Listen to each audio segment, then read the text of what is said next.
7 or Cycle 7 Quran. The Cycle 7 Quran. Now the word Quran has many meanings, having evolved over time.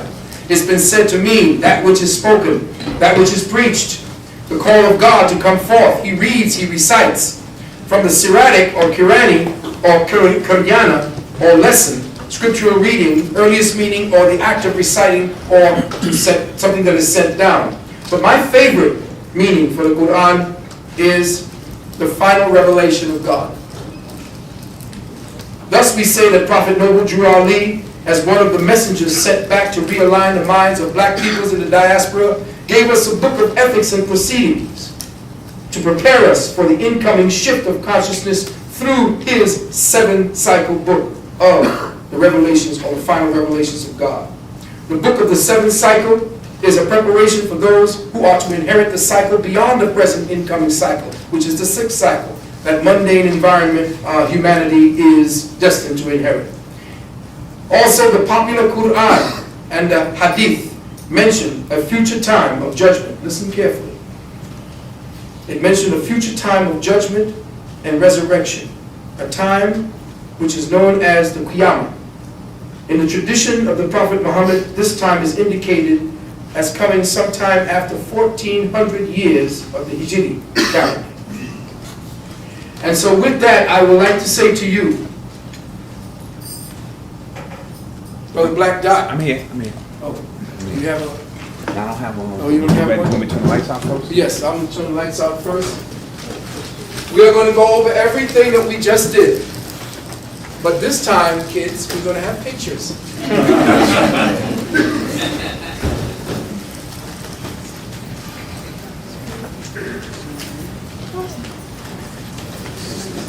And of course I say welcome, everyone. It's like you're going back in time. Oh, okay. Ooh. I'm sorry. Let me know when you're ready. I may need to feel it. All right, everyone. We're going to be going at a rapid pace because I'm not going to be going back to telling you anything. Somebody give me a time check. You good? You good for about an hour, maybe hour and a half. Okay, I'm good then? All right, well, I will be going back to the notes. Next. The name of this particular lecture, and I'm bringing you back for those who came in late, is the astrometric timetable of the Olmec Maya. And listen carefully. Transcending the third cube of metaphoric space-time reality and the cipher of the 13th Sapphira, the mathematics of consciousness containment. Now, you know I do all these elaborate things, and if you don't see elaborate stuff on my tapes, you know it don't belong to me. Somebody booted it.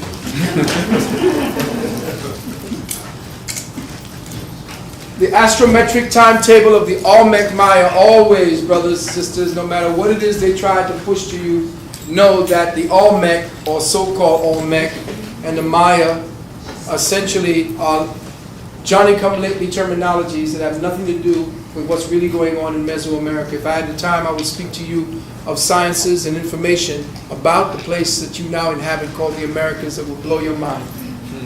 Your ancestry, your DNA, your genetics are here.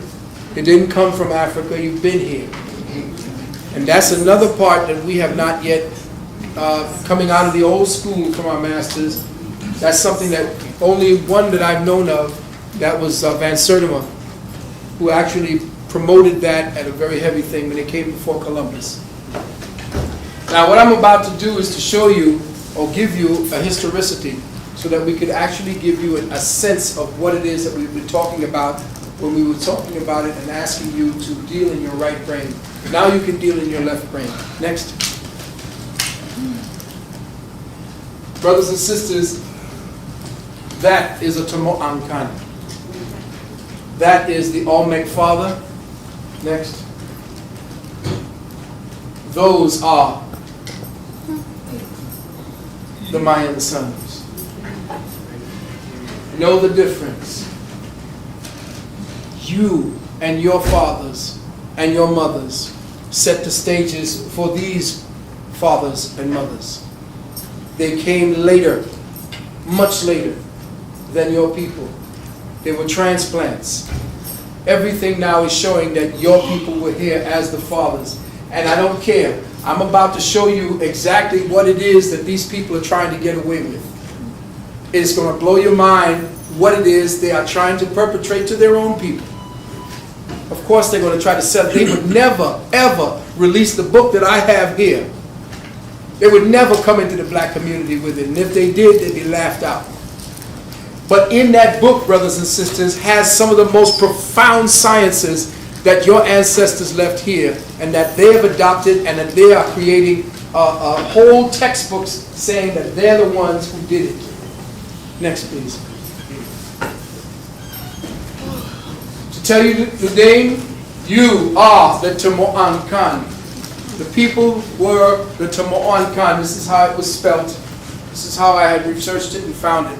And of course, this is the name that was given to the people by the people who lived in the areas. And again, Brother Mahir El just opened up a whole door for me when we were thinking that this is the name they gave to themselves. Still no one knows what they call themselves.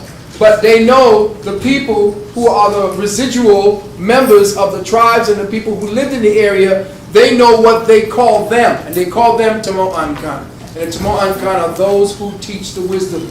Those who are the teachers of the wisdom.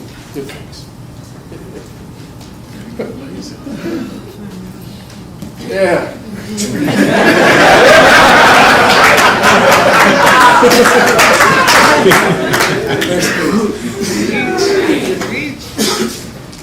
First and foremost, I want to give thanks. I want you to see that all these beautiful images and the way they came together were done by my wife, Dr. Nalani. She is the master craftswoman who always puts together my PowerPoint presentations. You got to give it up for her.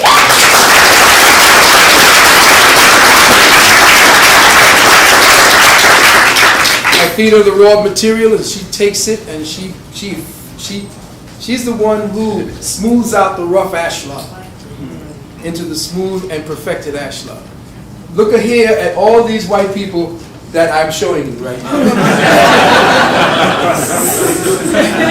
I remember talking to Dr. Van Sertima one day on the phone, and he said that the reason, when I was talking to him, it was about 20 years ago, he said that the whites who discovered it said that the reason why the people in that area made faces like these was because the wind might cause an erosion of the sharper noses.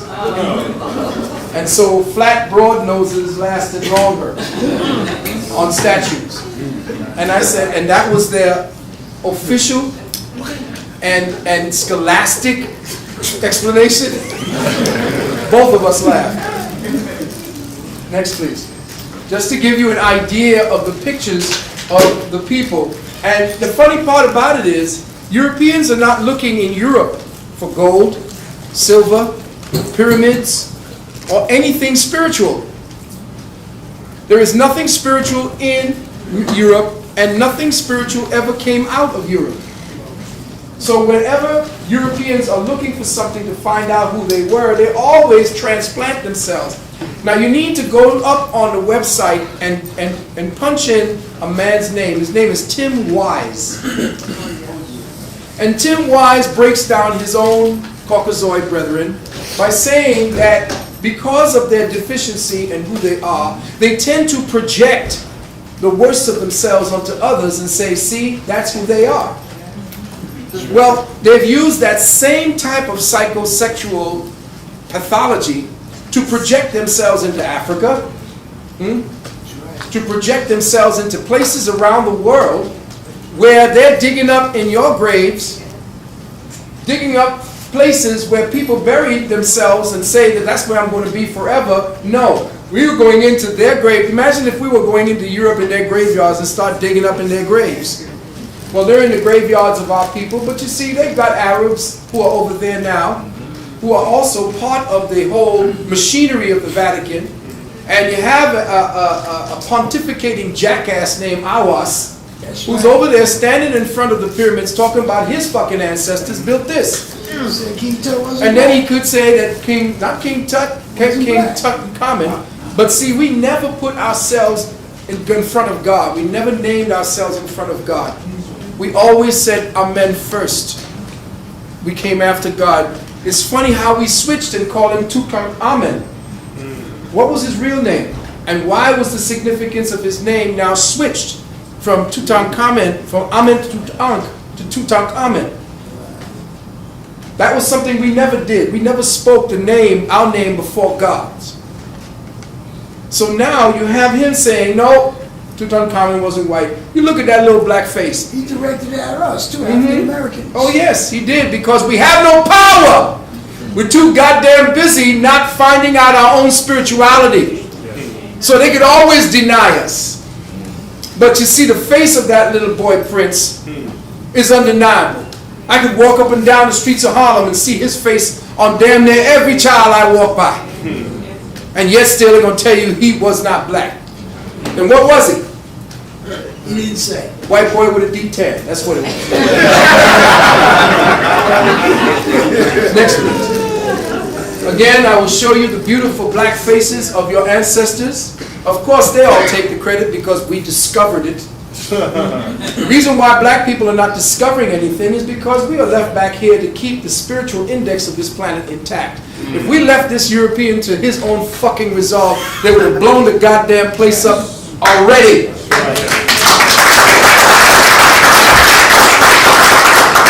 Could you imagine that 3/4 of the planet is dark peoples and we let 1/3 of the planet run roughshod across this shit? Imagine if black people were to lose patience and say, fuck it, I don't give a damn about my job. I don't give two shits about where I'm living. I don't give a shit about where I'm going to eat. Fuck you.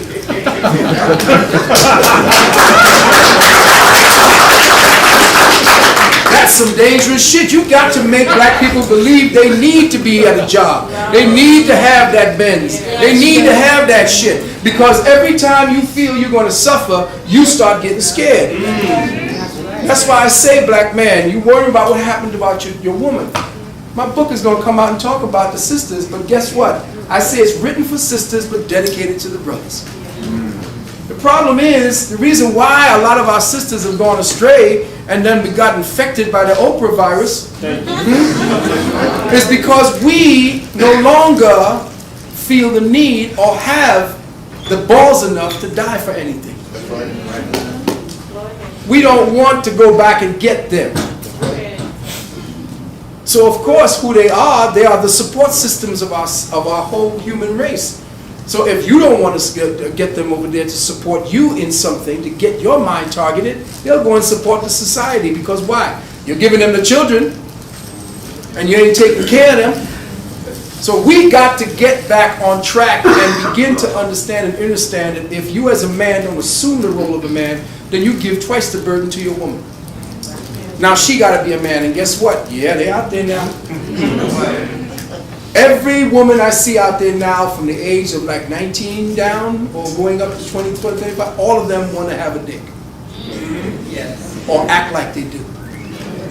None of them are being groomed to have children and to support a family. Because I can't see a black man in any commercial anymore. And if I do, he's playing Sambo. I see you being paired with a whole lot of other people. I see a whole lot of, and the thing about it is, I also had a thing with my brothers, because I'm Castilian, from Spain, direct descendant from King Philip, and I'm not proud about it. That's why I got my name. So what? All the shit that's going on right now, I remember a brother named DMX, or DXT, good brother. He said that how they had a meeting for hip hop, and there was what do you call those people who sit down and panelists, but all there at SOBs, and it was a hip hop convention, and it was supposed to be about everyone, black, Hispanic, everybody getting ready to deal with hip hop, what we gonna do.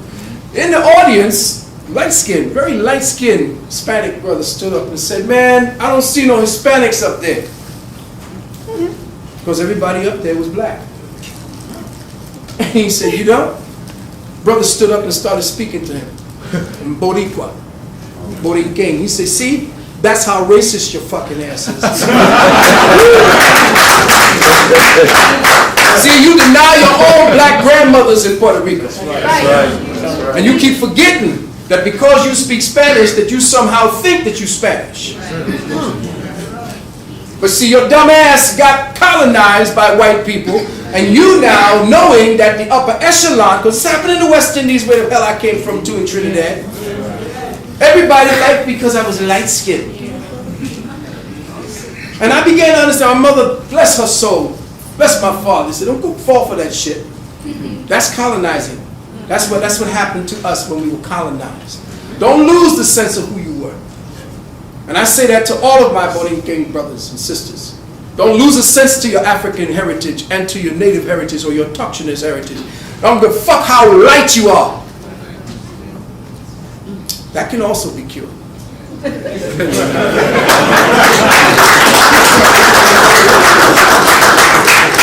Thank goodness I live in Florida now. I'm actually getting back to where I used to be when I was raised in the West Indies. I was at least 5 to 7 shades darker than I am now. And I'm heading back there, thank goodness. But I'm not saying this just to try to unload anything on you. Just remember who you are, my light-skinned brothers and sisters. Just remember what happened that got this situation, this amalgamation situation going. And don't fall for the projection that this white man is giving to you, that you're better or somehow whatever it is that you see on television where you don't see black people anymore. They had 11 new shows coming on and it's all about this straw-haired, cave-drag, knuckle-dragging motherfucker.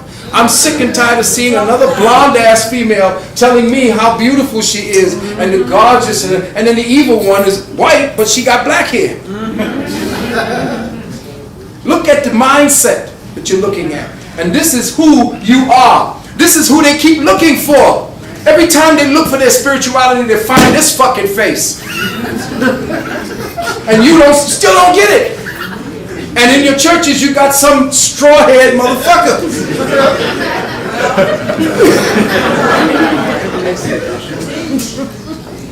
Wake up. Because what I'm doing right now is showing you that these are the people that gave you the highest sciences that they're now taking and claiming for themselves. Next, just want you to see how beautiful you are. Look at that face. That gotta be white.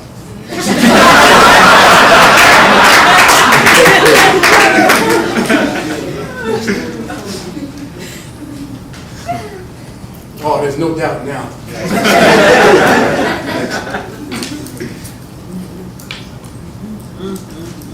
Isn't it amazing how they got all of our stuff in their museums, and we ain't got a museum for nothing. We walking around here, and they got us in museums. Nothing. You are the Tomo'ankan peoples. You claim their heritage. I don't care what they say. Now, if you look at this, this is a helmet, supposedly, of one flying a specific machine. That the piece that you see is actually a microphone. Oh, we're getting ready to get heavy now.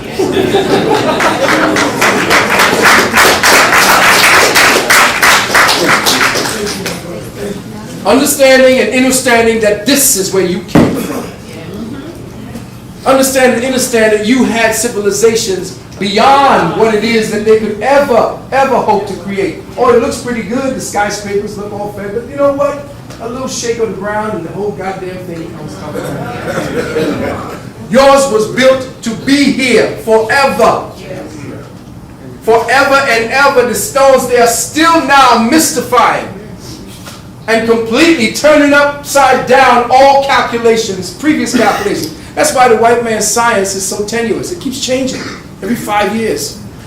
What kind of science is that? There's science on the run. There's no consistency. It's not anchored in the truth. Yours is anchored in the truth because it has not yet left anywhere. Every time they dig, they find you.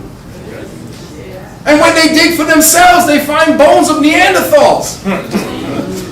And then dig this. From Africa, they tell you you were knuckle dragging. And that somehow the higher relativity, the higher, stronger, more intelligent man migrated to the colder region. Now, first of all, if you so goddamn intelligent, why would you leave paradise to go live in the fucking snow?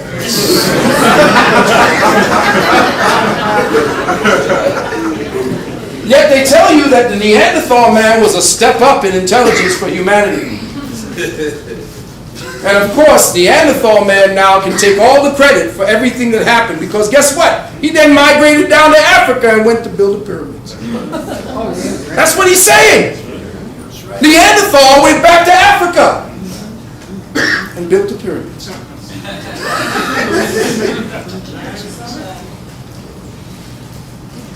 This is who you are. Get to look at this because you will see the science behind it and what it really means. This is the sun, central Hunab-Ku. Look very carefully at the wheel and you will see that each one of these represents a specific day in the calendar, going all the way around, each one being an influence emanating from here. You have 1, 2, 3, 4, 5, 6 influences. Each one of these 6 is now relatively in sync with these specific tunes or days. And each one is a cycle. Each symbol means something. And each one of it, now you can see that wheel. All time is a wheel. All cycles represent a wheel. And that wheel tells you what happens to man, not because of what it is that he's doing, going to do from day to day, I'll plant this crop. No. Mayan or the Olmec or Tamuan-Khan actually were timekeepers of consciousness. They time-kept consciousness. What will the consciousness of humanity be during this period in the time cycle in the wheel? And they are telling you exactly what it is that will happen. Hold all questions until after, because we're going to have a whole set of time for just these questions. Next, please. And moving right along, I will then repeat. Who are the Tamuan-Khan? The root of the word is lamed, the 12th letter of the Hebrew alphabet, meaning to teach, also to train, representing faculties of the brain. The ch is derived from the word chokhmah, meaning wisdom. You can keep going. Thus, the ancient etymological root translates the name Tamuan-Khan to mean teachers of wisdom, or those who teach knowledge and wisdom. Even the word Olmec, which is said to mean rubber people, has an entirely different meaning when the etymological root is decoded. The words OLM, meaning wall, lamed, and mem, together are transliterated into the colloquial as master teachers from whom systems of knowing flow. Also, since vowels in the ancient language are often interchangeable, the O may be substituted for A, resulting in alim or alim. In fact, these 3 letters are seen as the beginning words of the 2nd surah in the Quran. The European man uses the so-called Gregorian calendar to define his present space-time reference, a sequence based on a solar cycle of 365 days. But melanated high civilizations did not use a single reference of the sun as the measure and gauge of the center of all human perception and consciousness. Our ancestors had at least 18 to 22 calendars by which to measure our space-time reference to galactic and universal phenomena, as well as their relationship to evolutionary consciousness.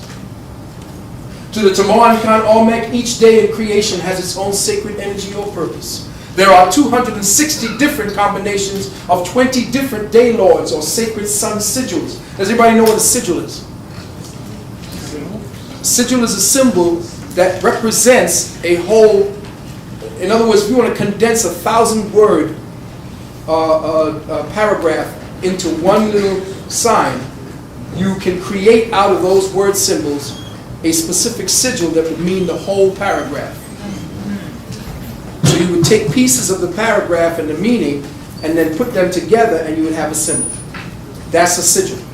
The same way that you do when you begin to, what they do to you when they broadcast sigils into your brain, and you want to go ahead and get a, deserve a break today at McDonald's, and you know why. So, 20 different day laws of signs or light energies sent by the sun, and 13 different galactic energies or tones sent or broadcast as light code frequencies from the central sun of our galaxy. This is the symbol of the central sun of our galaxy. It is called Hunab-Ku. Here we have a reference of what I was speaking about earlier. I spoke earlier of the reference of the Earth to Mars and to Venus to Mercury, and to Pluto. What we're going to do is show you the scale of what we are speaking about as we speak of the central core galactic sun. And even at the last part, I have not yet touched upon it. Next. Here we have a picture of the Earth in reference to Uranus, Neptune, Saturn, and Jupiter. Again, keep the reference of the Earth and see what I'm speaking about. Here is Jupiter as opposed to our Earth. Next.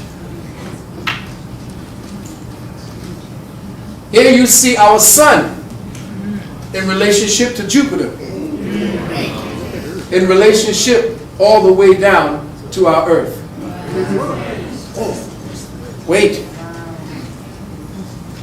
Here you see our sun in relationship to Sirius, in relationship to Pollux, and to Arcturus. This is our sun. But wait.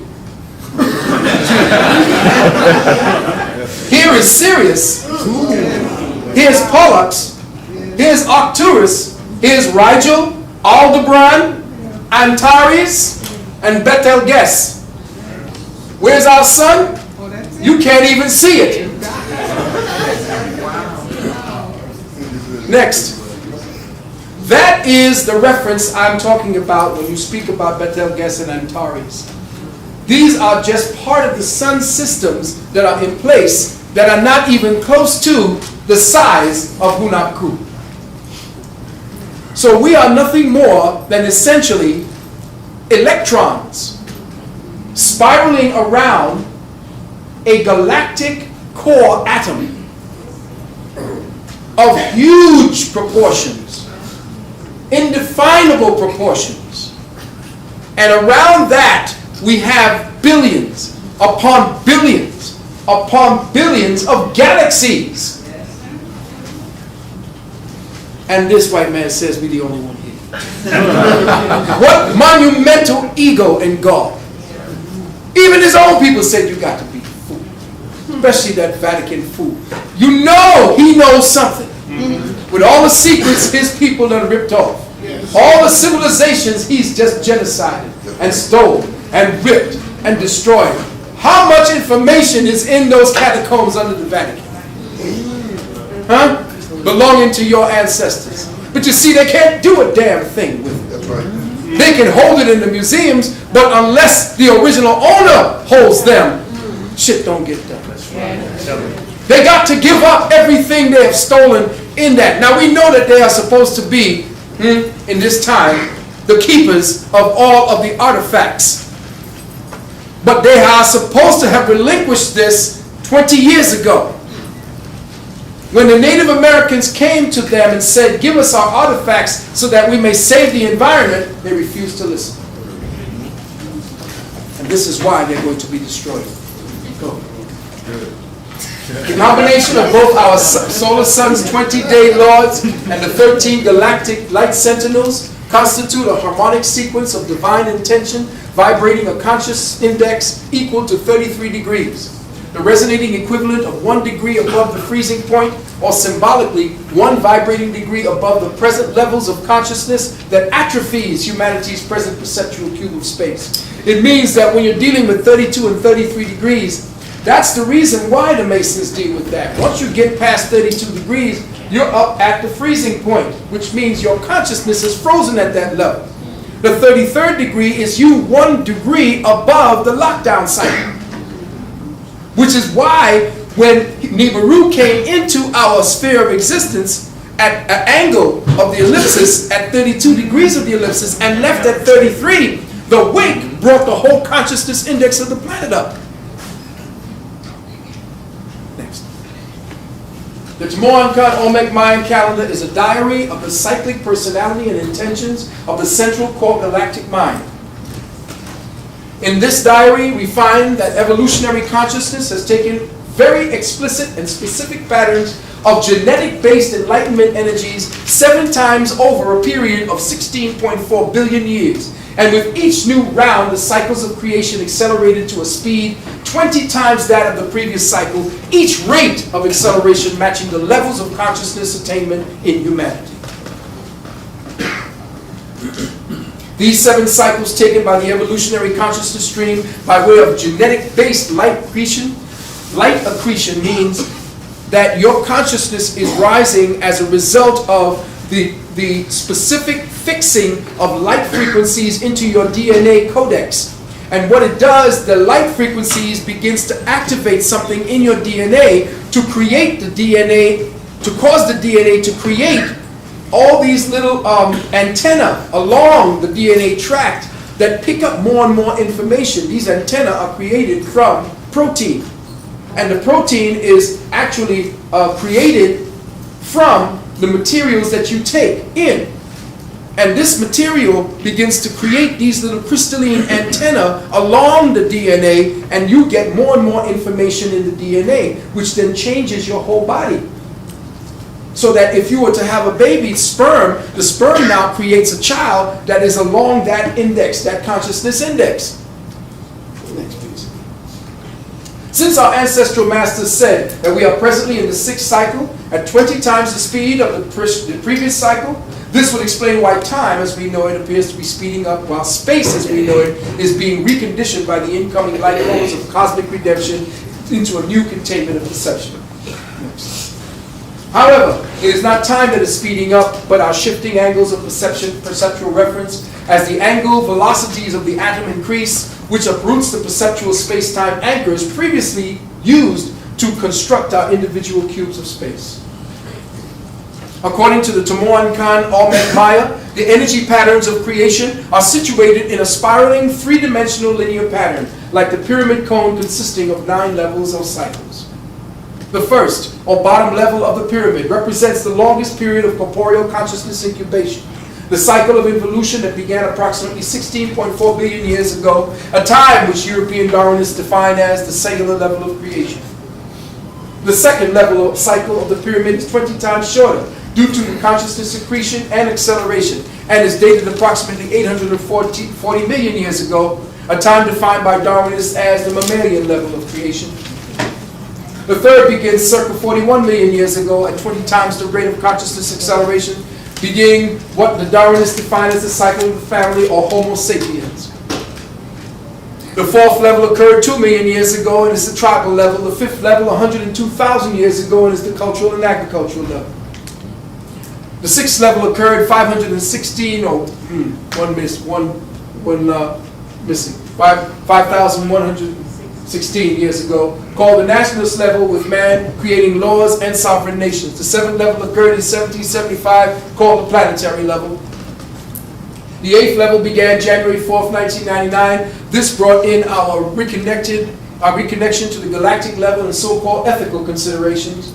The ninth level began February 10th, 2001, the universal level, denoting the expansion of the holographic cube of space-time perception. The addition of the 9 levels or cycles of the galactic consciousness pyramid, each cycle is further subdivided into 13 equal sections of time.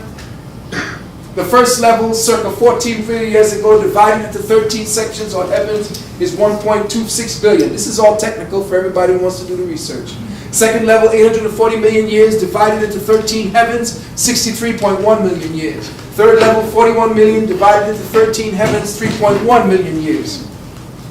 Fourth level, circa 2.2 million years, divided into 13 sections or heavens, 100,000 years. Fifth level, 102,000 years into 13 heavens equals 7,900 years each. Sixth level, 5,116 years divided into 13 heavens equals 396 years each.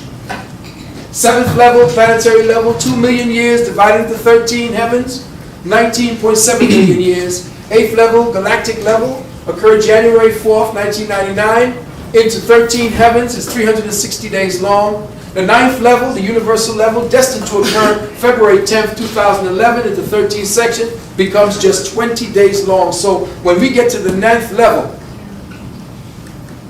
we will be spiraling at such a rate, at such a speed that here triggers, death will be coming much faster. Life will be coming much faster. Knowledge and anything that you put your mind to will be accelerated. So if you're in hate, that will accelerate. If you're in love, that will accelerate. if you are in the knowledge and you're looking for more understanding, understanding of your metaphysical self, that will accelerate. So whatever you focus on will be accelerated at 20 times the pace. In other words, according to the ancient Kemetic masters who originated the Kabbalistic sciences that disseminated into the world after the invasion of the Hyksos, the most profound secret pertaining to the creation mystery is that creation is actually universal negation. I'm doing this again because it's got to be something that you internalize. Creation is negation of the ineffable all, a negation of 10% of its quintessentiality. Creation is therefore the all participating in its negative reflection or shadow of self, which in the end is truly what it is not. Thus, this new consciousness cycle is set to teach humanity that whatever we fabricate externally or psychologically in accordance with Maya or illusion must be perceived of as a negation or negative reflection of our true selves. That the universal intelligence matrix does not respond to questions framed in the affirmative, for we will continue to get negative answers. Check the science, or answers that simply reflect the questions, not answer them. Realizing who we are not negates the projected illusion, revealing the point of origin of the projected self-image. When you understand who you are not from this particular point of illusion, who you are projecting into this illusion will become more evident. Right now you're masked in this flesh thinking that this is who you are. You are not. This is an aggregation of atoms and material substances that is now clothing itself around the projected image of yourself from a place that you are not yet or even remembering that you are aware of. You are a point of reference projecting into third density space. And as such, you are now participating in an illusion of atoms. Think about that. Once you know who you are not, you will know who you are. It's basic equilibrium. It's using ma'at. Here we go. The Sefer Yisrael. Hold that image for a second.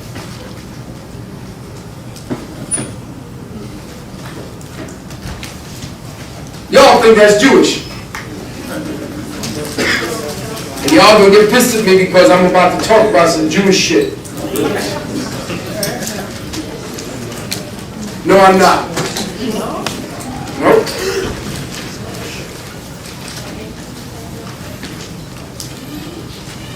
First, you must know that those who control the present paradigm structures of reality are not government agents. They're a priesthood of occult scientists and second-order entities who have used the ongoing revelations of ancient knowledge to construct a sophisticated network of manipulation, fear, and control unsurpassed in all previous history.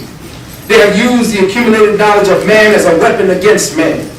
To understand the sophisticated nature of this beast's magic entails an understanding of the etheric properties of life and the material realm, and how these properties are utilized to condition the operative fields of consciousness. It entails the study of an extremely ancient science of elemental alchemy based on the principles of elemental formation and dissolution. And such knowledge existed way before what it is you are believed to have known as time. And so we open the door to what is called the Sefer Yetzirah. Just the remnants that comprise this little tiny book are evidence of the magnitude of knowledge once possessed by our Kemetic ancestors. The Sefer is a two-dimensional schematic. The Sephiroth is a two-dimensional schematic delineating a 10-dimensional reality. Listen carefully, about to get heavy. The Sephiroth is a two-dimensional schematic delineating a 10-dimensional reality of the isness of time, space, as mapped and viewed through the eyes of the Adam and Eve Kadmon within the realms of negated Ayin. In decoding the cube of space, we must first study the science behind how our individual perceptual envelopes were formed, how the mind is cocooned and marginalized in its thought processes through the metaphoric manipulation of words.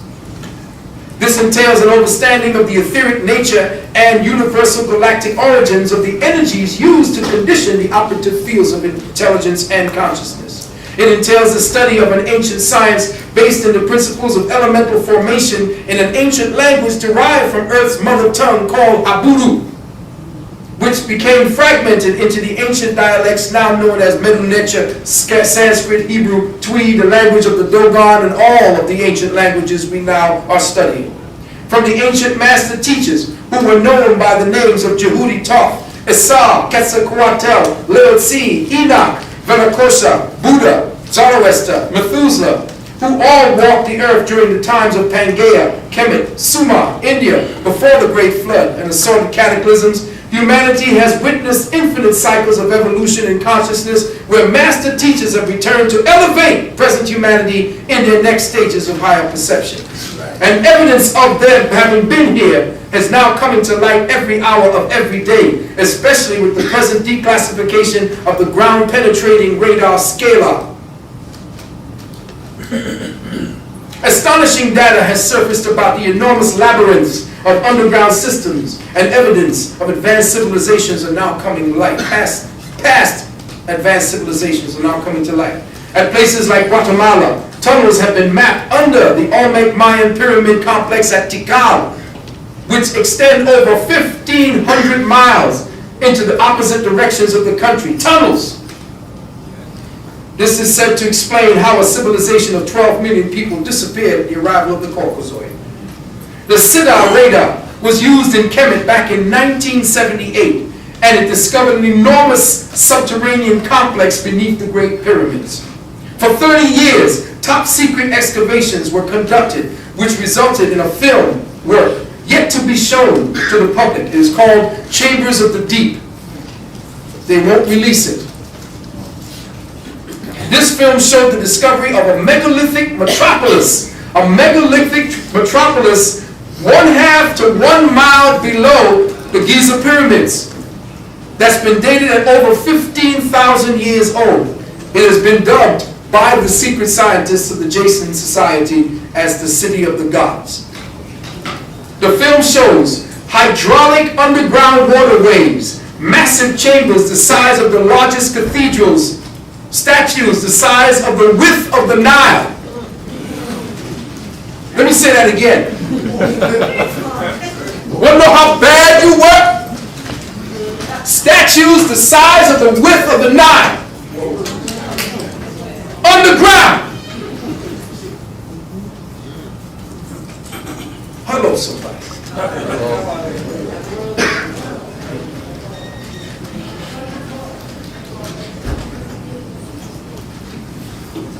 They were carved in the mountainsides of the caves. The researchers literally risked their lives to bring lights and cameras into these dark abysses, tenuously using little rubber rafts and dinghies to cross subterranean rivers and mile-wide lakes underground. They found a treasure of artifacts, scrolls, and carvings with your black faces on them.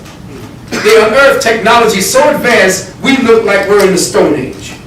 Their technology was way beyond machine technology and showed evidence that they cracked the genetic code. It was based on higher light-based physics. Light-based physics.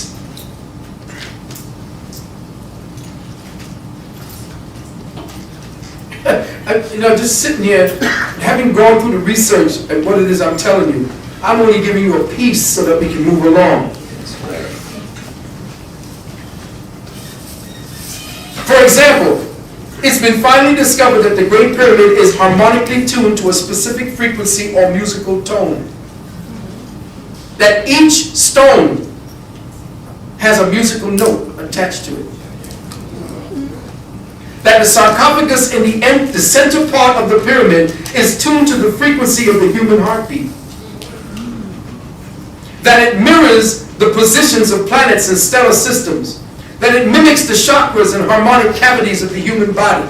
that it mimics the pineal of the brain and the pituitary, that these great pyramids around the world were voice-activated geophysical computers.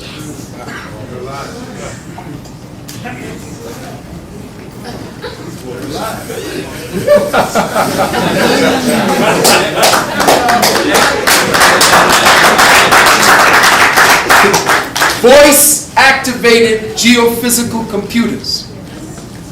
Want to know why Patti LaBelle sings like she does? Want to know why Luther sang like he did? Want to know why we excel at the arts? Because it's in the blood. It's in the genetics. It is who we are. It is who we've been. It is who we forgot we are.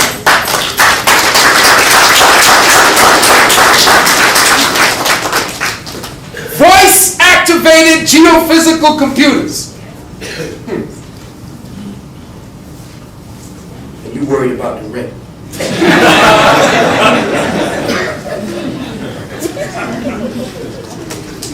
It was found by these scientists, who only can now decipher it because of the technology they have come into, that by intoning specific ancient sounds, pay attention, by intoning specific ancient sounds, visible standing waves of light above and within the pyramids were able to penetrate inaccessible pyramids' chambers.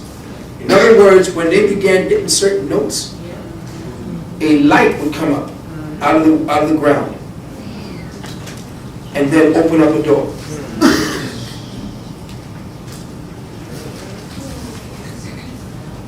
Thus, it is surmised that our ancient ancestors used some sort of harmonic sound technology with their temple structures, which would make the mother tongue of the masters the language of light and harmonics.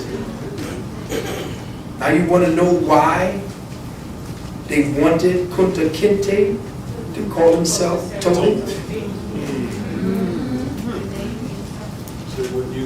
So you wouldn't use your language. The language of light and harmonics.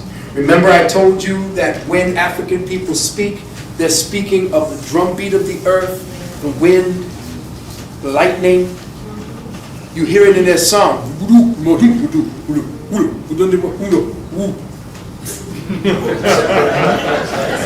I'm trying. But when our people speak, we spoke because we were reflecting the sounds of nature. When the Caucasoid speaks, there was nothing but the wind and the snow.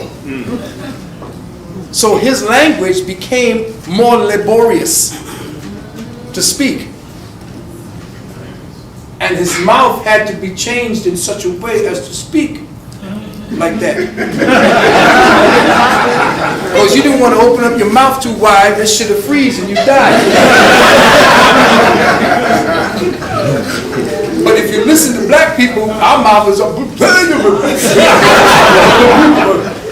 That's because we had the living, moving language upon our tongue and in our mouth. And understand that you are not just speaking and singing just to feel, you feel it from the soul. When they talk about soul music, they had to call soul music what we did. Because we were the ones with the soul.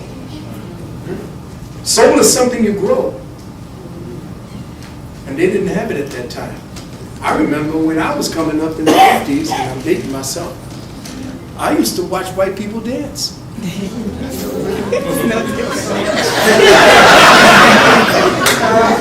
Now I'm dating myself for all you old school folks. And y'all listen up, because your mamas was the ones I was looking at. Now you remember Dick Clark. Come on. Dick Clark with his American Bandstand and all of these spastic people.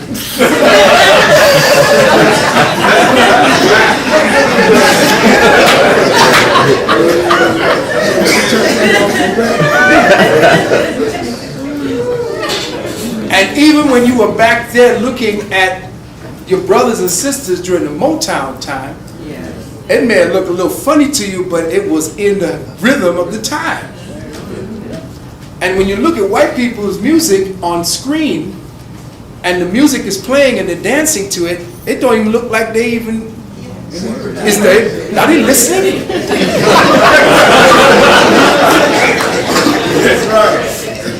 But when you see like, one that really got to me was the music, when, what was the one where they sang all the songs, Coolie High.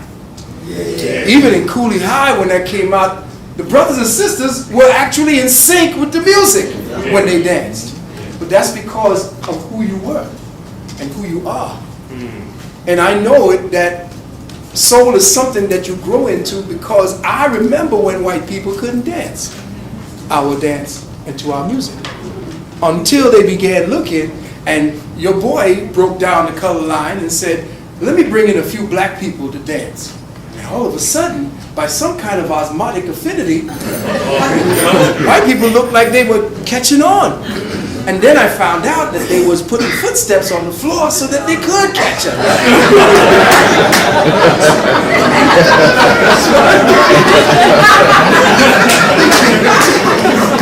Right? You remember that? And the thing that hurts me too is that all of the African peoples in Cuba who do the Latin, that's our shit. But they only show you white Spanish people doing it.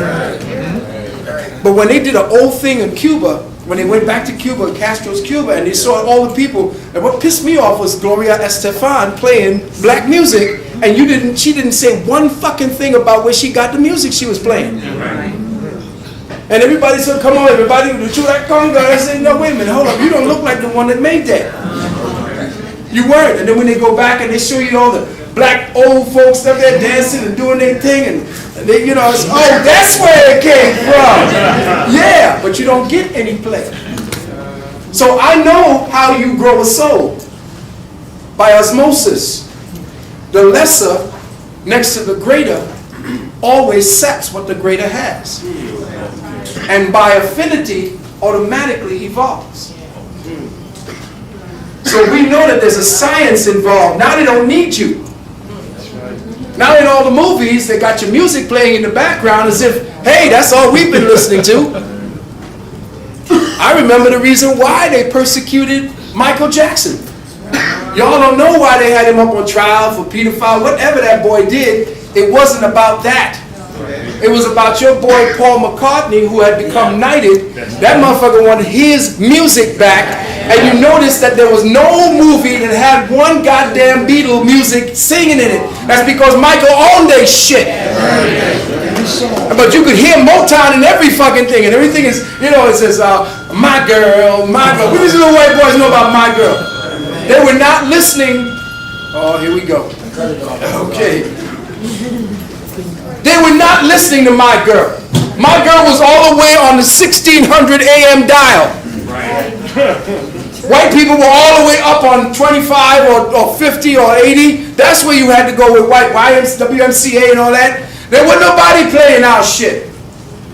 We had to go all the way down there. But now you see white people playing My Girl. And then I went to see Jack Nicholson with this other whole white cast singing and playing Marvin Gaye.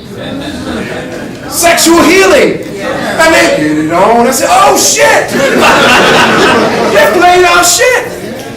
But you would never know it when you begin to see that the matter-of-fact reality of day-to-day living in humankind is never attributed to you.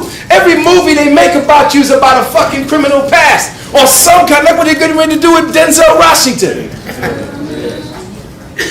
They never give you a matter-of-fact crossover rites of passage with black people. It's always this brand new actress. Oh, she is your man. Now they're going to do another thing about this queen heifer in England. And yet another shit about the queen. Don't you see by now who's ruling you? Who's got your asses? Who's got you by the cojones? Listen. Modern technology has shown that language, I've named the Kumadu, which you call Hebrew. I've renamed it the Kumadu. More commonly called Hebrew, contain the sigil patterns that result from the Foschi. Listen carefully, let me just tell you this. The language and the signs that you see as Hebrew, listen, The Hebrew or Aburu may be considered a seed language left by our ancestors as evidence of the power buried within the older languages. In fact, the modern technology has now shown in the brain that the Hebrew sigils that you see now, they are resulting from the phosgene flare patterns of the human brain. So when you take a picture of the human brain and there's phosgene flare patterns from the thinking process, you see the sigils of the Hebrew symbols.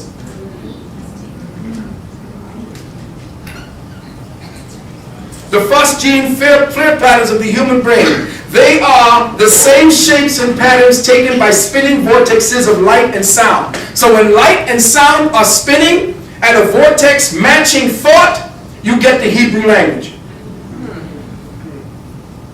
Or the Hebrew sigils of the 22. In other words, the Word of God courses through every man and woman's nervous system. This language encodes the natural waveform geometries of the material world. Kumadu is a harmonic language which emulates the waveform properties of light. In other words, when you speak that Kumadu the right way, you affect light. And you entrain sound harmonics to your voice. And thus you are manipulating the velocities and the vortexes of being.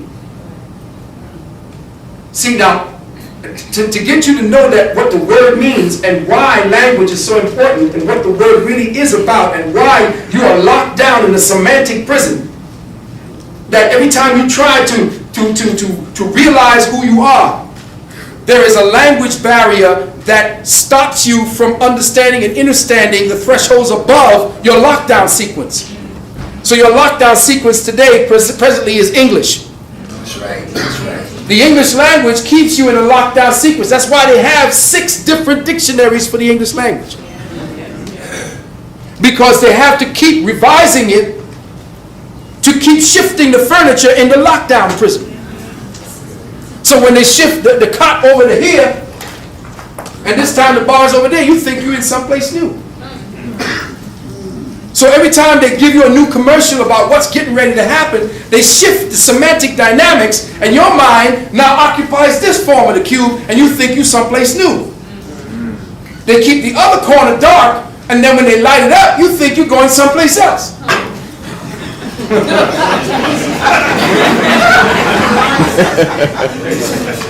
So we need new dictation? You're over here now. But you're in the same goddamn cube. 6 by 4, what is it? Y'all did time, some of y'all did. 6 by 8? That ain't nothing bad. They got dorms now, man. They got dorms now? Oh shit, see they can't give us no housing, but they'll put it in there, right? That's fucked up, brother. Anybody in this big. Think about what I'm saying. This language encodes the natural waveform geometries of the material world. They are the sound keys to the vibratory matrix of reality itself. They are sonic equations encoded within the ancient mantras and names of gods capable of directly affecting the nervous system for healing and higher states of consciousness or for mind control and killing. Let me say that again. They are the sound keys to the vibratory matrix of reality itself. I'm giving you the grail. This is why they don't teach you Hebrew. This is why they got after Yahweh ben Yahweh. Because if you start speaking Hebrew, shit starts in training. You begin to lock in automatically to frequencies that the words are in training. Menunecha. They are sonic equations encoded within the ancient mantras and names of gods, capable of directly affecting your nervous system for healing and higher consciousness. This is why heart is in effect. So now here we are again. Ancient masters reincarnated to participate in the elevation of consciousness once again. Here we are again, brothers and sisters. This ain't new. We've been here before. We're out here now. We're back. What are we going to do with this time period? What are we going to do now that we're here with this knowledge? This is exactly what it is that we are saying, that you are changing. When you walk out of here, you are not the way you were when you walked in. Never. You are either lower in the consciousness index scale or you're higher. We are now fast approaching what the Kemites call the Pa Honuk, the time of the phoenix, where we will inherit great knowledge, but at great price. We will learn of the existence of a worldwide pyramid system in prehistory erected like antenna on key energy grids or meridians, which are actually a musical system of notes and harmonics to stabilize the tectonic plates of the planet. The pyramids are actually musical instruments, which is why we haven't flown off into space and gone completely insane. Every now and then the musical notes go off to keep harmonizing. Every now and then this jackass tries to disrupt it by blowing up an A-bomb. Like the ones he tried to get across, to sneak across the ocean. Even the general said, nah, this is getting crazy. Now we gotta out this fool. Because I know that any atomic war means the end of white people. Let me say that again. And y'all listen to me carefully.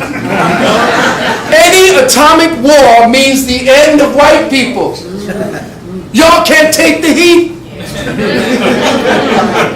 Let me say that again. Y'all can't take the heat. You all know it'd be foolhardy to try to blow up a bomb anywhere around your proximity, so that's why you take it offshore. So now you did blow it up in 9/11, because that's why 9/11, they ain't built nothing there.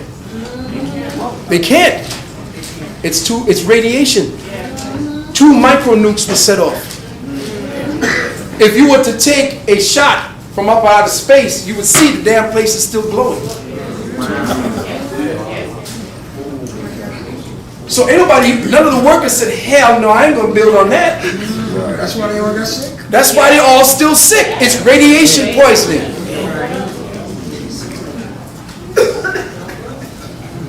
Radiation poisoning. They blew up a micronuke down there. You see the 9/11 eyewitness? No. The guy was on the stairs. He said it was burning for months. Yeah. He was still on the Hoboken Piers when he lived. After she said, yeah, the glow of the thing, the steel, the guys who were digging up and saying, okay, we cleaning the rubble, they kept finding molten shit. There was a river of molten, a sea of molten steel down there still bubbling. I worked there for 9 months. Yeah, you need to start taking some Juice Plus, brother. Yes. I'll talk about that a little later. Let me get to this. We will learn of the existence of a worldwide pyramid system. That every stone block in the Great Pyramid is tuned to a specific note and octave harmonic in your bloodstream. Which is why I think it is now time to upgrade the metaphysical IQ of the children of these ancient ones, by introducing you to some of the symbols and sounds left by them as guides along the path of the hidden light to help their prodigal sons and daughters find their way home. Brothers and sisters, the essence of your freedom and of your slavery lies in decoding, learning, and understanding the language of light. The sum total of all you are today, the present conditions we live in as a humanity, all stem from the science and the language we are about to explore. And the journey begins again in a little-known obscure book called the Sefer Yetzirah, the book of the forming of the world. The Sefer Yetzirah is called the book of the forming of the world, or the book of formation. The Sefer Yetzirah consists of 6 chapters. 6 chapters, that's all that's in there. 6 chapters, all of which comprise 33 paragraphs. Just 33 paragraphs. Are we getting some kind of slang here? 6 chapters, 33 paragraphs. Get ready. First chapter has 12 paragraphs. The second chapter has 5 paragraphs. The third chapter has 5 paragraphs. The fourth chapter has 4 paragraphs. The fifth chapter has 3 paragraphs. And the 6th chapter has 4 paragraphs. We will peek at the first 17 paragraphs to open the way for a clearer understanding of what black people were currently facing right now and why nothing appears to be working collectively towards our evolution in social empowerment as well as cosmic consciousness. The Sefer Yetzirah again translates to mean the Book of Formation, and to decipher its meaning we must understand the secret code of the Tree of Life. Now, the Tree of Life is not what you see symbolically as a big tree with fruits and apples and shit hanging from it. The Tree of Life is a metaphorical and metaphysical schematic representing the external expression and progression of ineffable omniscient intelligence into the crystalline matrices of form. Let me say that again. It is a metaphorical schematic representing the external expression and progression of ineffable omniscient intelligence into the crystalline matrices of matter of form. The tree is a symbolic reference to the angles taken by mind energies of the universe. It is a reference of the angles taken by the mind energies of the universe as it emanates from its core into holographic spheres of living light. The Tree of Life is a schematic of the expression of universal intelligence as it steps down, as it is retracting upon itself. It is stepping down its vibrational energies. The retraction process slows the vibratory rate of its existence, of its being. So as the entity, as the creator, as who it is that is the intelligence, and I don't want to even say its name because then you've given it a substance so that you can focus on it. There is nothing you can focus on of what I'm talking about. It is the universal all. The thing that we are talking about contracts upon itself by 10%. In the contraction, it slows the area that is contracted down. So in the slowing down process, it begins to condense into its infinite and ultimate potentials. And this is who you are. The condensation of the Creator becomes us. As the Creator condenses, you ain't got to look for no white man sitting on a cloud. You ain't got to wait from some faggoty looking boy with a skirt saying that he's going to redeem you. You are the Christ. You are the God that you seek. Christians got to grow the fuck up. We are locked down by Christians. I know that you're going to get pissed with me, but you got to get up out the goddamn church if you're going to evolve. You have to understand that the God you're worshiping is a second order creation of a second order being. He can't know God. He's an afterthought. He's an after effect. He came after everything.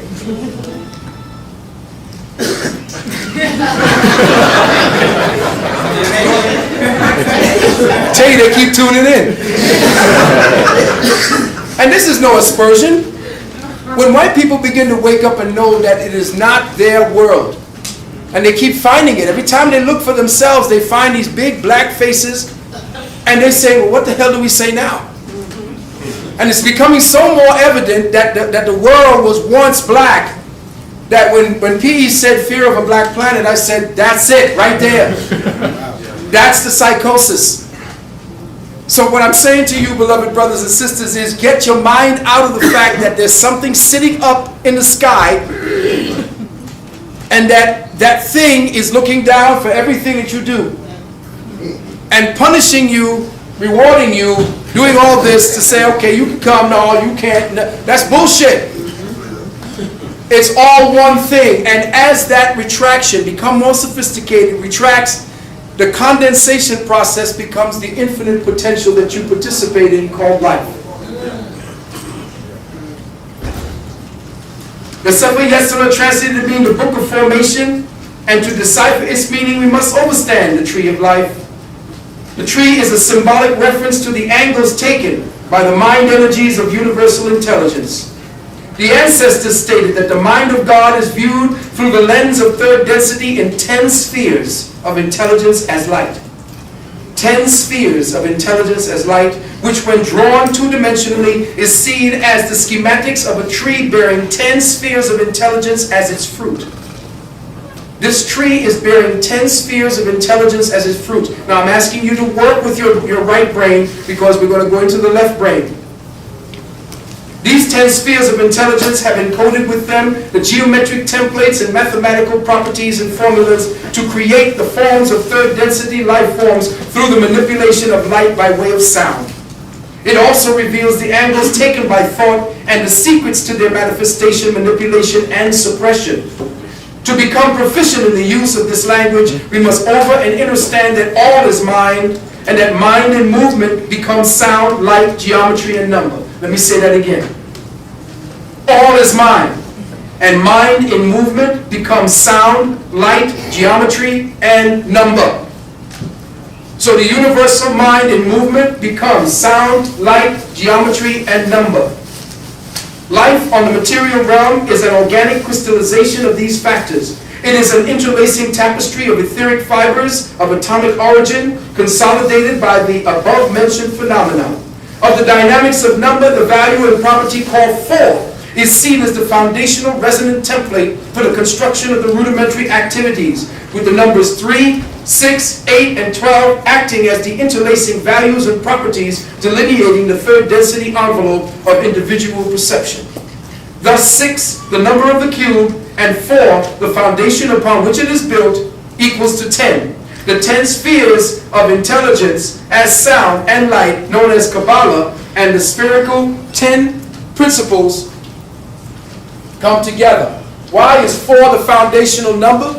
Because as I will show you here very quickly, the number 4 is the foundation to everything.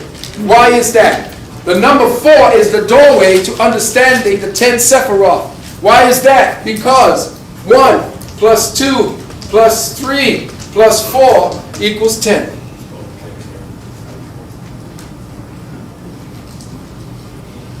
4 is the foundation. That's it.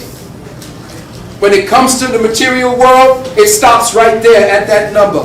It is there that the root, that consciousness takes root into the material world. When all of the light and sound vectors begin to interlace and form the quality of the vibration known as 4. 4 is not a number. It is a consciousness. Numbers, as you know it, does not exist in the abstract as you see it. You use it for counting separate things. But when the Illuminati use it, they use it as they are principal dynamics of thought. These are living entities. Numbers from 1 to 9 are alive. They're alive as properties of life within you. Everything in your body, everything in your mind is coded around a number. And that number from 1 to 9 is where you are trapped at this particular time. You're trapped someplace in between 1 and 2. Some of you elevate to 3. Some may cross over into 4. But none of us have ever crossed over into 8 and 9 and 10 yet, because we're still locked down in certain numericals that keep us in a threshold. Now, very quickly, since I don't have much time before the break, I'm going to go over what it is that I'm going to put into your mindset, and the next time I come back, I will elaborate fully. Please go to the next.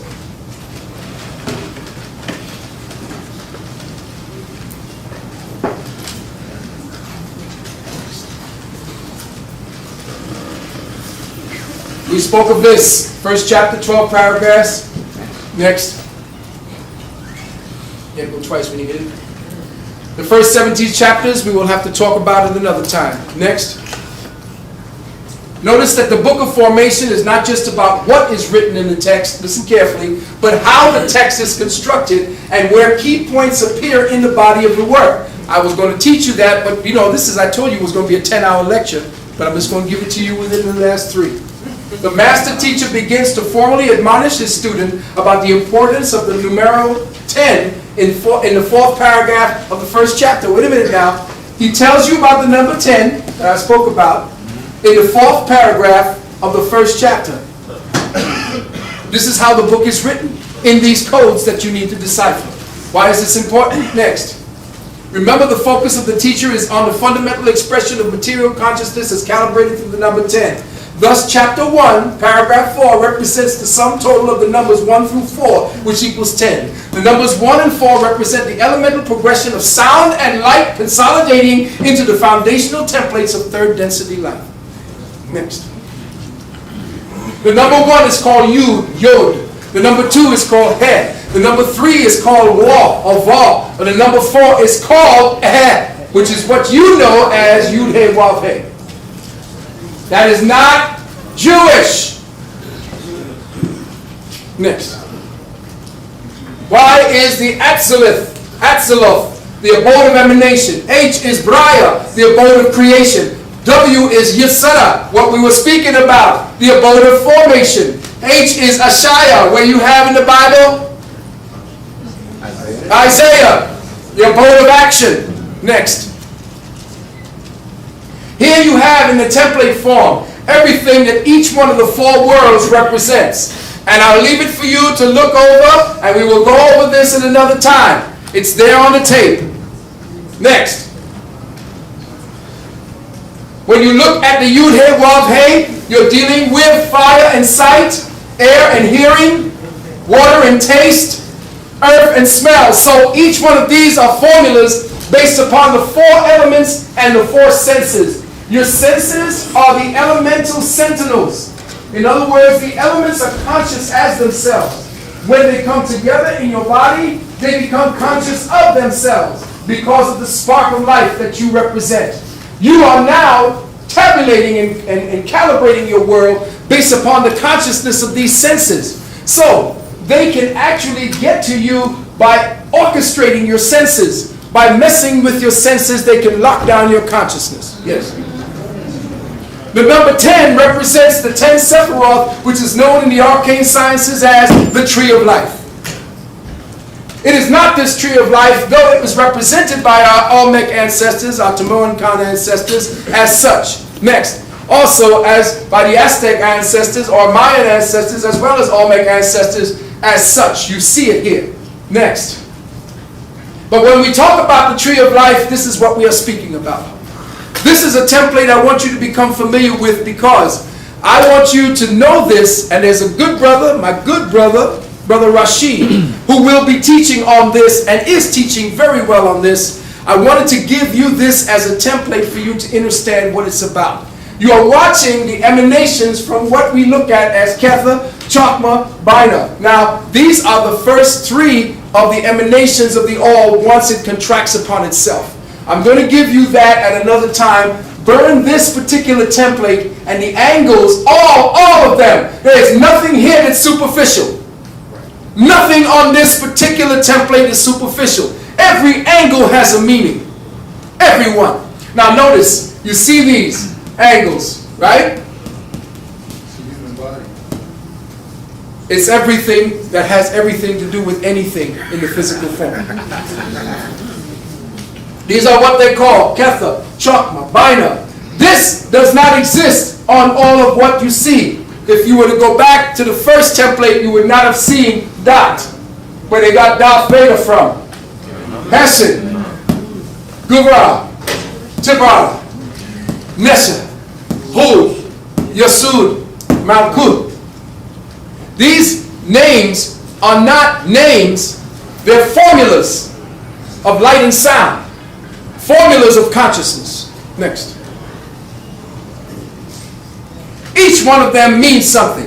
Ketha means the source. Chokma means wisdom. Bina means understanding. Chesed means mercy. Gura means power. Tiparath means beauty. Netzach means victory. Hod means glory. Yasud means foundation. Malkuth means the kingdom. Look where they put the kingdom. Look very carefully at what I've just showed you. Check the schematics, and we're going to catch up with that in a minute. Go right ahead. The first tree of the 10 Sephiroth means 10. Each one of the Sephiroth are harmonically amplified by 9. There is no 10. 10 is actually a duplication of the 1 on the physical realm. So, whenever you are speaking about the exponential progression of life into the crystalline properties of movement and form, you're looking at it by exponential levels of 9. So the first tree is 10 Sephiroth, but harmonically exacerbated by 9, the second tree becomes 19, but then it becomes 19 and then becomes 20. Again, the third one goes by another 19, it goes to 28, it goes to 37, it goes to 46, it goes to 55. It keeps going back to what? Yes, because there is no other number past that. Everything exponentially is represented by the harmonic outgrowth of that one root seed. Go. Now listen, in the sixth tree you see an equivalent of 55. Not only does this number add up to 10, but when the numbers 1 through 10 are added together, they total 55. So thus you can't go farther than that. Next. This is the exponential progression of the Sephirothic tree. What does it look like? It looks like the macrocosmic snowflake. So everything that you could study that has a geometric form to it, from the blood cell all the way out to the snowflake, all the way out to planets, all the way out to gods, all of them have their root in this symbolism. Next. The 22 Aleph Beta of the Sephiroth. Next. Listen carefully. Look well at these symbols. Do not think they're Jewish. Get away from the Jewish bullshit. They are not Jewish. This is the Aburu. This is the language that the ancient Kemetic priests, when they were being chased out by the Hyksos, they began to quickly say, what do we do with all this knowledge? In their supreme brilliance, they put everything in accordance with coded language that you have to elevate in consciousness to come to the understanding of. So until this devil came to a point where he could understand what the hell was going on, he was not going to unlock the code. But it passed on down. He was trained in the inner temples and it leaked out. And that's why we in the shit we into today. Because we gave it to an immature motherfucker. So now, when you start seeing these, all these are phosgene patterns taken by the brain in higher thought patterns. And they have become a language. They're not only the phosgene imprints of thought patterns, next. They're also the star configurations around your head. Look, this is the astral alphabet. This is the constellations that it's akin to. Here you have the specific constellation that they are connected to. And here you have the Hebrew alphabet.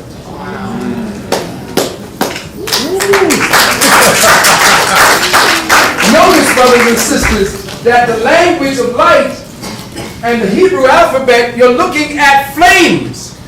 If you were to take a candle and light a match and watch a flame dance back and forth, you are watching the language of fire speak to you.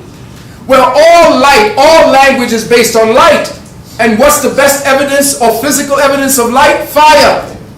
So fire is essentially, these are the Kumedu, or the fire language that our ancestors created in order to encode the millions of years of information that they had. They had to make it in coordination with your own mind, your own brain work patterns. Next. So what are we looking at? We're looking at the Sephiroth as the audio-spectral geometric template of universal existence. Next.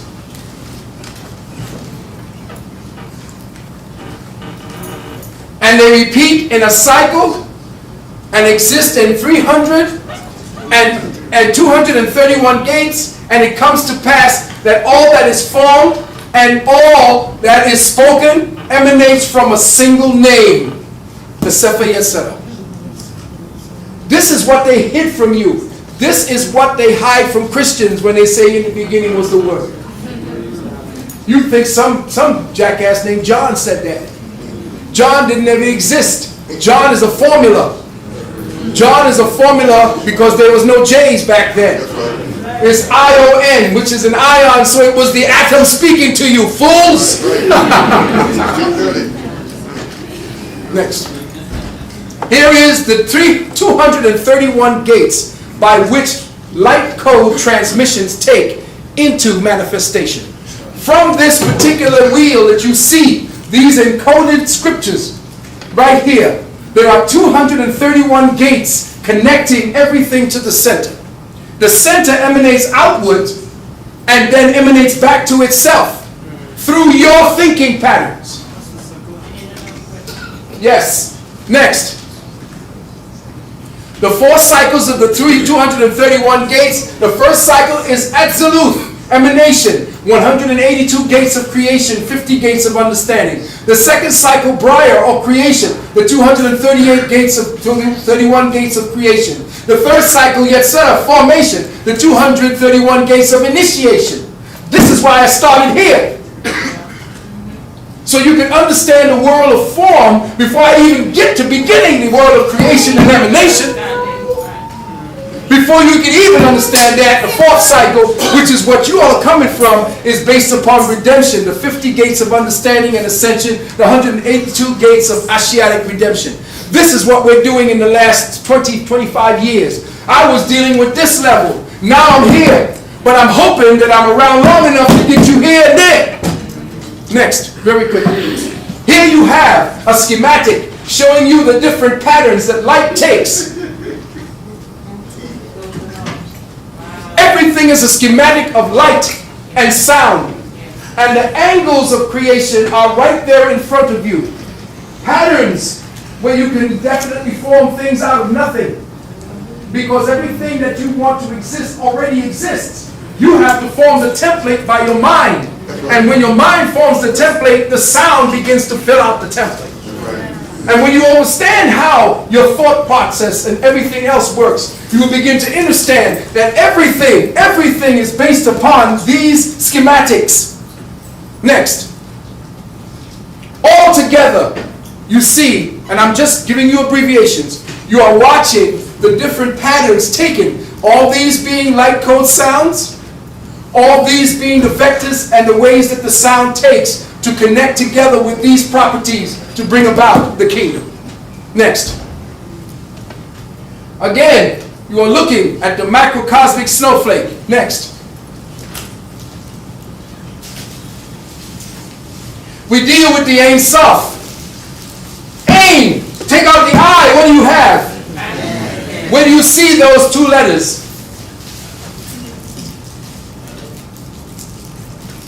Anu and Amen. You have to remember they take away and they shift stuff around. The Ein doesn't exist. You can't even think about it. The Ein Sof is the first creation. This is the creation that you see. Or even before you see anything, this is the one that gives you the property of the triad. Next. You're looking at the expression. What you're looking at is the condensation process that I was telling you about. From out of nothing, you are watching, don't look at it from the top down. You look at it from the condensation as the Ein begins to retract upon itself. And as the Ein retracts upon itself, you get Ketha, the crown. Next. These 3 pillars represent the 3 aspects of the higher properties of Ketha, Chokhmah, and Bina. These are above everything that we see created. This is the triple head or the triple Godhead that they talk about. The 3 spaces of God, the 3 faces of God that exist before existence. So when you see these 3 properties, know that they are seen as 3 different pillars. And each pillar represents the male force, this one here. This on the other side represents the female force, and this is the neutral balance of consciousness in between the 2 that harmonizes the properties of both. Next. Notice that they have this on the Catholic symbols.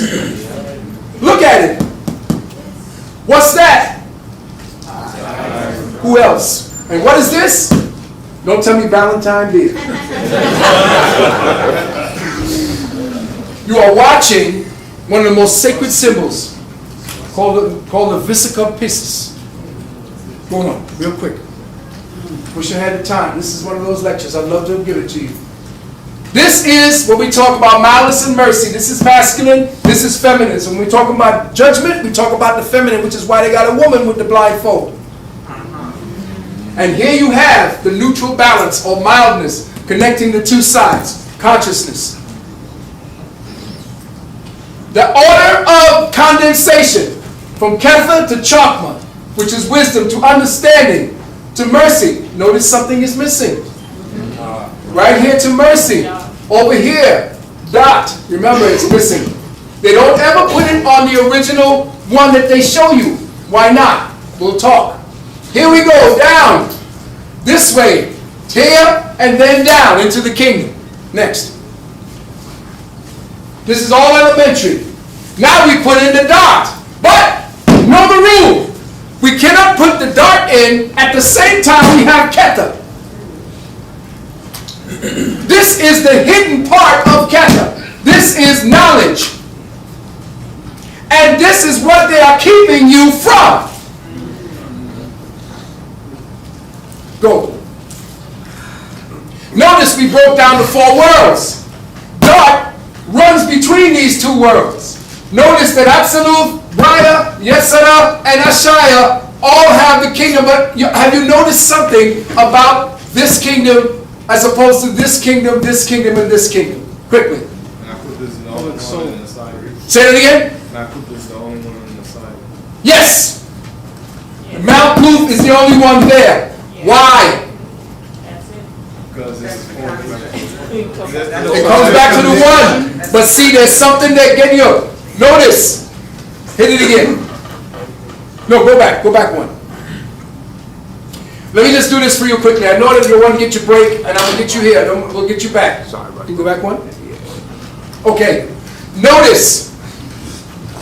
Remember we said there were the pillars, right? Remember now we had Sheset and Gibura is the mother and father of Tipara.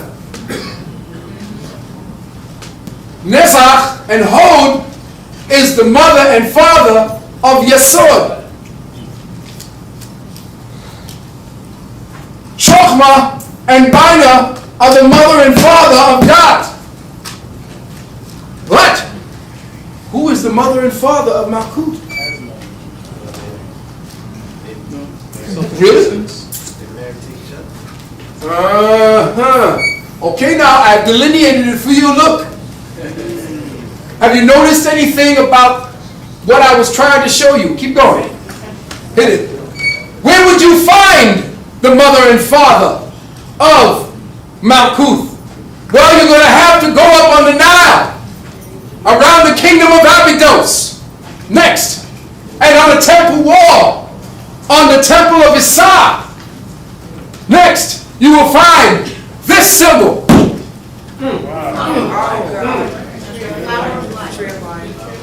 The flower of life that this guy named Dronvalo Melchizedek is pimping. That was sitting in the temple of Abydos. Your ancestors drew it. They put it there for a reason. Why? Because it was another part of the key to let you understand and understand exactly what the Malkuth kingdom was about. Next. Even your boy, Leonardo da Vinci, who studied Kemetic sciences, knew what it was. Next. Here it is. The flower of life. The flower of life essentially is a series of circles interlacing to create specific symbols through which life and the forces of light and sound become manifested reality. Next, upon this template, you will find the mother and father of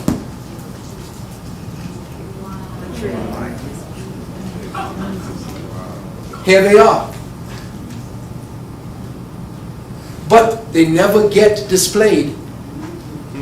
Why? Because once you understand, because remember the kingdom is where you are right now. See, if you don't know who the mother and father of the kingdom are, your ass is a slave. You are maintained.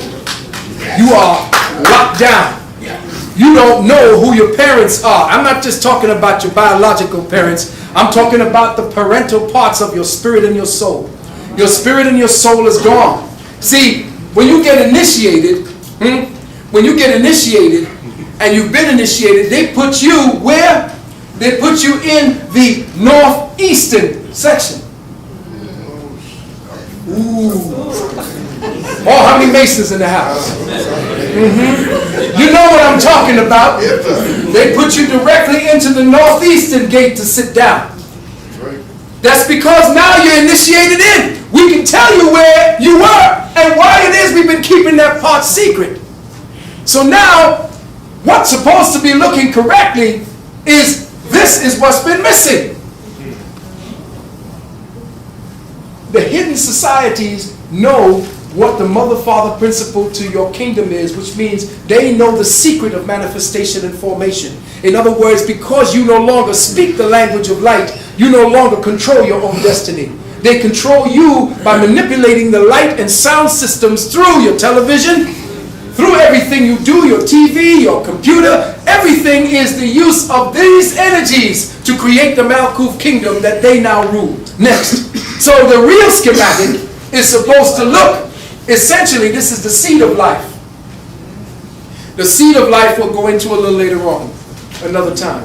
Next. That is called the Visica Pieces.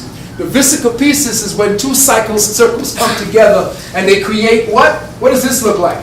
MasterCard. MasterCard.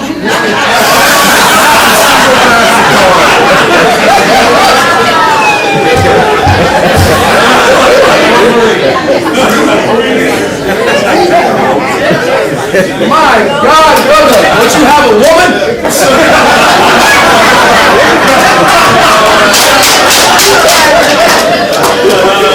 Haven't you ever gone down and worshipped? Given homage?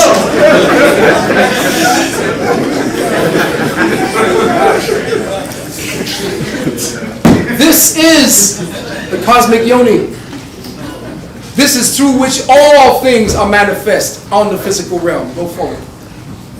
Notice that in this particular yoni, even the behind is here. Even the anus is here. This is the cosmic pussy that we've been talking about for the longest period of time. Remember I told you about it? Y'all thought I was crazy? There it is, the Visica Pieces right here. Next. And look what happens upon it. Around that big yoni vagina up in the sky, everything is manifested. This particular pattern is the pattern of manifestation. It is through the cosmic yoni that the sounds and the sights, that's why your mother sings you a lullaby. That's why talking to you while you're in the womb forms you. Because you are inside of the Sephiroth. When you are there, you are now forming parts of your brain. Parts of your working spirit, parts of your dialect, everything is being formed at this particular time. Next. So now we see that the Visica Pieces or the Visica Pussy is here where the Christians been using it. They got Christ inside of it and even decorated the butthole this way.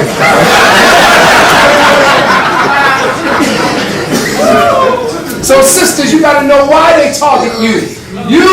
You are the one through which we use your mitochondria to come back into the earth. If they fuck with you, they fuck with us. All of us, collectively. They take us out.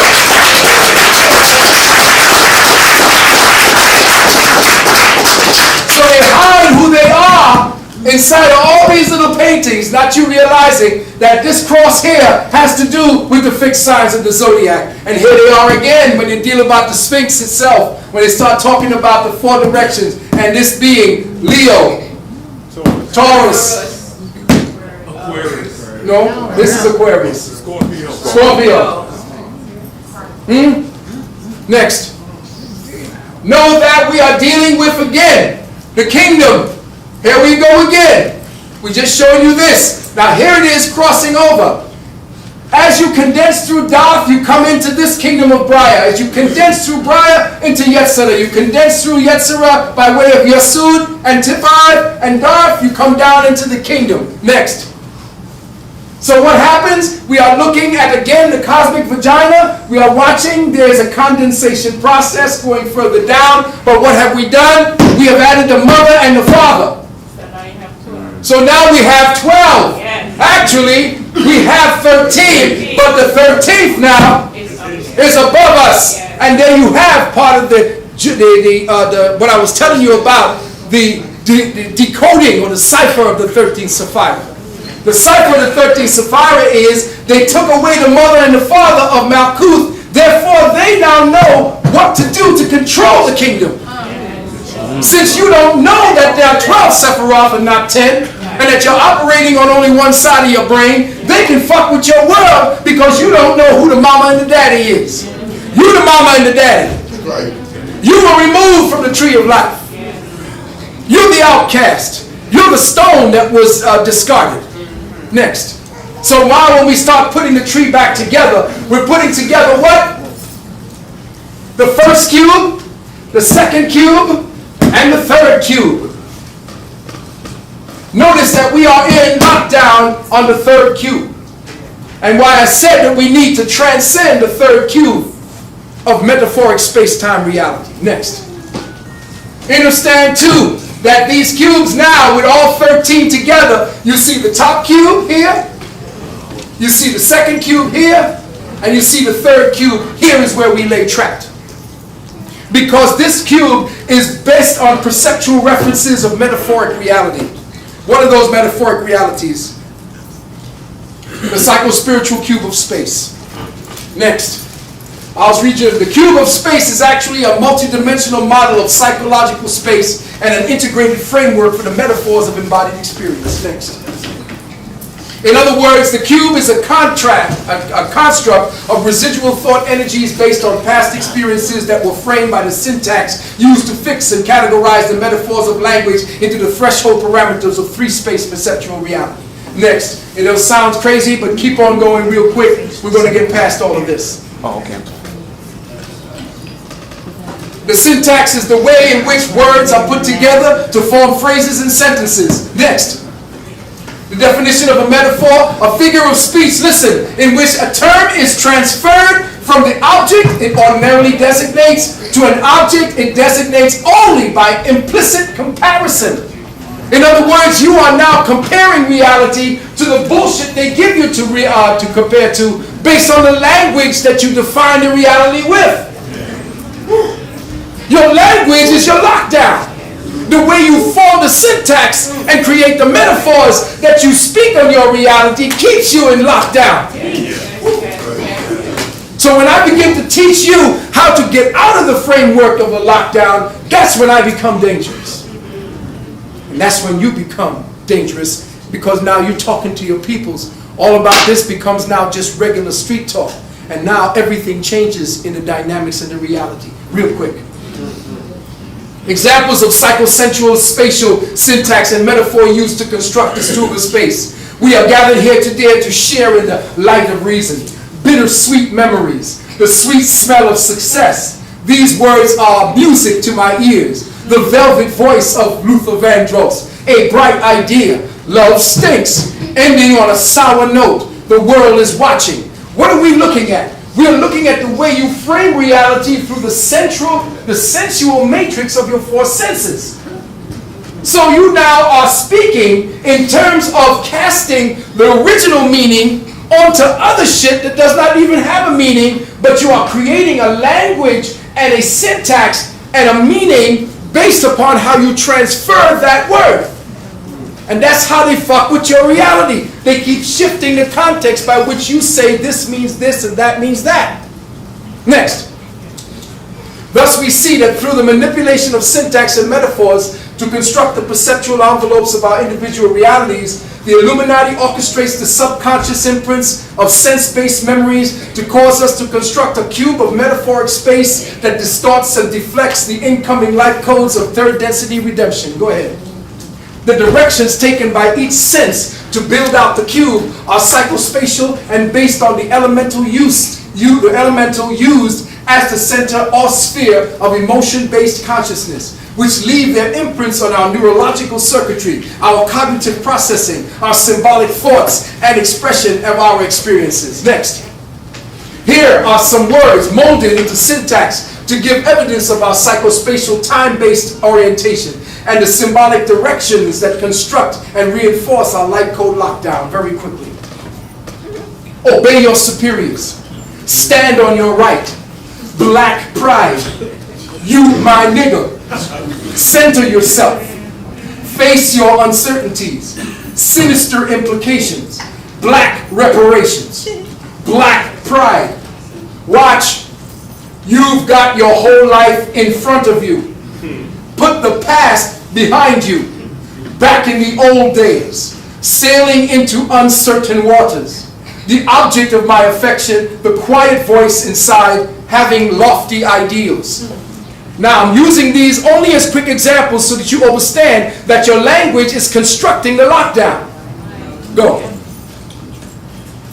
Here you have these three pillars as we spoke before. Next. Now we see how these three pillars become the context by which we form the cube of your reality, and this is where I will wrap up. Quickly. The cube now is constructed, very quickly, of three space. The three Sephirothic pillars now become 1, 2, 3-dimensional areas of space. Understand that the three pillars of the Sephiroth essentially are telling you right now, I've told you they were two-dimensional, as a two-dimensional schematic of a 10-dimensional reality. The 10-dimensional reality begins on the pattern of 3, which represents the three pillars. Next. Now you see that the three pillars now become the invested in structure of what becomes the lockdown code for the cube. From experience, life, from existence first. The first line is existence. The second line is life.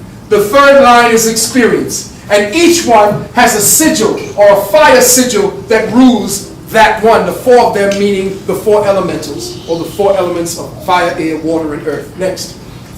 Notice that we see that all that comes in with existence is preconscious. All that comes in with life is unconscious. And then you see all that comes to the reality that we are here sharing and existing is an outgrowth of what is unconscious to what you see as conscious. So here's how we are working out the cube. Go ahead. The cube now, as we follow along on the spaces that we have written out, these three space, the three space now creates realities in conjunction with the direction that the lines are taking. And now through syntax, through our perception, we are filling out the cube, the individual cube of space. Next. Now we notice that in existence, we have one parameter, or the ceiling and the floor, to our cube. Next. Along the path, we see here another set to the cube, each one being a polarity, as we spoke of the other. Next. The next polarity is, we see the two sides, the outer sides. Next. Now, when we see all these three, the pillars of mercy and so forth, come together to fill the Sephirothic timetable for existence, next, we watch all of them come together at one time. And what we see is, along this line, we see past and future. Along this line, we see sensation and perception. Along this line, we see the self, who we are, and that part of us that we wish to reach all the way up there that we don't know too much about, we call the other. Inside of this whole experiential reality becomes the cube that you, as the center, reference. These now become your perceptual thresholds. And it is these perceptual thresholds that they manipulate and keep you locked down in that box, in that cube. Again, we see that there is indeterminate, each one of these, and I'm putting them as a template for you to read, because we will be coming back to it next. Again, you see the container also being added into, union, movement, formation, cosmic consciousness, existence, unconscious, unconditioned, physical supports, resistance, indeterminate, contain a life. Keep going. I would explain everything. Now you see how the cube used with the sigils that I spoke to you about. Each one of these sigils become the borders of your reality. They use the Hebrew, what they call Ibiru, what I call the Kumedu, as threshold components to your consciousness matrix. They can set up this vibratory load. Know that inside of your computer, there are sigils set up in the form of circuits that vibrate these very tonal signals. The television, the new cube televisions, the one that have all the bright pictures, they're all lockdown frequencies that are coming off of this, and all you are doing, you can't turn off the television. Sometimes I look at this shit and I say, why can't I get up and go turn the damn thing off? Because they use these sigils and signals as ways to lock down your consciousness matrix. Keep going. And why am I saying this? Keep going. It's a hijacking the Kemetic Renaissance, fear of a black extraterrestrial. Go ahead. Here are the pyramid fault lines we spoke about. All of them. Patterns. All along here. And look along the Yucatan Peninsula and look along here. Keep going. The reason why I want you to see this is because the pyramids of Sakata are aligned to the star system Andromeda.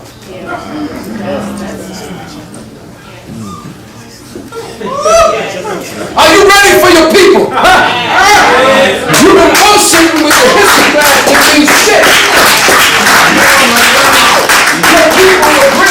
Your people left you star signals. Your people left you a template to find your way back home. And if you get up off your ass in church and start studying the metaphysics and stop worrying about what this cracker's doing, you're always worried about the white man. He's worried about you. He's worried about you finding this shit out. But he's telling his own people. He's telling his own people right here in this new book. Keep going. I'll tell you about it in a minute. The symbol of Orion is set up directly like the pyramids of Giza. Exactly like the pyramids of Giza. Keep going forward. Look at the Nile River and look at the Milky Way. Look at the Nile River and look at the star systems along the Milky Way and look at where they put the pyramids. And your Christian priest tells you that astrology is wickedness. And it's the devil. Here you are along the Nile River. Here you are along the celestial Nile River. Next. Here you are, the configurations of these particular... Yeah, we built the pyramids. So fucking what? Why did we build the pyramids? Why did we build the pyramids? Yeah, we do great things, but why do we do them? Is it for some stupid reason we ain't had nothing to do? Let's just hire a few dumb assholes. Let's put some bricks together. Look at Stonehenge. White people really think that they built that shit. White folks are something else. It's a star map, but you see what they're doing is they're talking to themselves, but they believe they're talking about themselves. They're not talking about themselves. They're talking to themselves, thinking they're talking about themselves. Think about that. Next, here's the map of Stonehenge, and people are not really picking up on what Stonehenge is. Stonehenge, Winterbourne, Stoke Marrow Barrows. Next, you see that it is aligned with the Pleiades star system. They left us places for us. They even left a little bit for white people to check out. Next. Very quickly, you watch Stonehenge, and now they figured out that Stonehenge essentially, next, that essentially Stonehenge is exactly what we've been telling you about when it comes to the star system. Next, you'll find out that Stonehenge essentially is the Vitruvian Man. Now you know Da Vinci studied our shit. He was persecuted. He said, they do not allow me to do the real occult work, so if I hide it in my artwork, and he got all this artwork, nobody could figure it out, but it's all about your secret sciences hidden inside of the artwork. Next, you see here that in the Sephara, inside of here, you will see that these points of light, next, represent this. Here you have the Vitruvian Man. You remember what he looked like? Well, watch the patterns, the angles. The same angles with the hands outstretched and the legs. Next, look who he puts up there. Delusions of grandeur. He believes that he finds something out, he must put himself in what he discovers. It's the same goddamn thing they did to America. Yep. They discovered America. Now they discovered what Africans have been doing. All they have to do is colonize the shit. You don't want it. You don't want to talk about it. You want to talk about our great history, but you don't want to claim the mystery. So we'll come step the fuck in and take it from you. I'll just put myself in there. Look like Tom Cruise, don't it? Next. Anybody know what this is? Yeah, it's a pyramid. Yeah, but where? In Maya. It's Olmec Maya, but I'm not going to tell you yet. No, it's not Chichen Itza. U.S.? No, not Tikal. Next. Look at it again.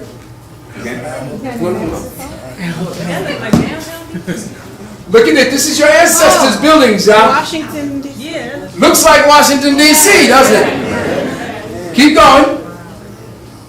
It is Teotihuacan. Teotihuacan? Oh, really? What is a Teotihuacan? Hit me. Teotihuacan is Tahuti, the city of Tahuti, here in the Americas. The city of Tahuti. The city of Teotihuacan. And you think that you was just over there in Africa. The city of Teotihuacan is aligned up to the clusters of the Pleiades and the Orion belt. But it's so deep because if you were to see the Pleiades and look at this symbol of Jehudi, hit me, you would see that. Wow. Okay, hit me again. Keep that form in mind. Keep that form in mind.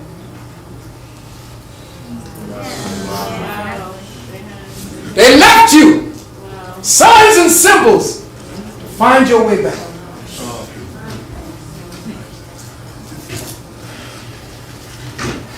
Next. A cluster of pyramids that nobody goes to because they look all ruined up. But this cluster is directly related to the pyramids. I mean to the Pleiades star system. Hit me quick. Here we have at Angkor, at the Khmer Empire in Cambodia. Next. Here's the star map Perseus, the same star map Perseus you see in Angkor in Cambodia. Next. And here we are on Mars. Here you have a cluster that they found to Mars. You know they're not telling you everything they found up there. Hit me. Check out what they found on Mars. Check it out. Check it out. Old cities. Check it. Next. We're almost done. Check out again. Another constellation and look what they found on it. Of course, the rock hit like that and it just bounced and that came up. There it is. Next, quickly. Check out in Sidonia, Mars. Holy. Check out the way that these clusters that you saw those pyramids at that I told you was all bunched up, they're in the same order, in the same configuration. And there go that face on Mars. Keep in mind that the face on Mars was also shown later earlier to be either a lion or a black man's face. And that black man's face, the same face on Mars, was the same face of a black woman that was in Panama when they evaded. And they went to Panama not to kill or to release or to get, what's his name, but to kill this woman. 1 minute. All right? 1 minute. Next. 1 minute on the tape. 1 minute on the tape? All right, here we go in Sidonia. Very quickly. Look at the patterns. If you want to shut it off now, real quick, you only have 5 minutes left. Now let it run until it go off. Okay? Okay, let it go. No, we want to get this last thing. Oh, you want to get it? All right.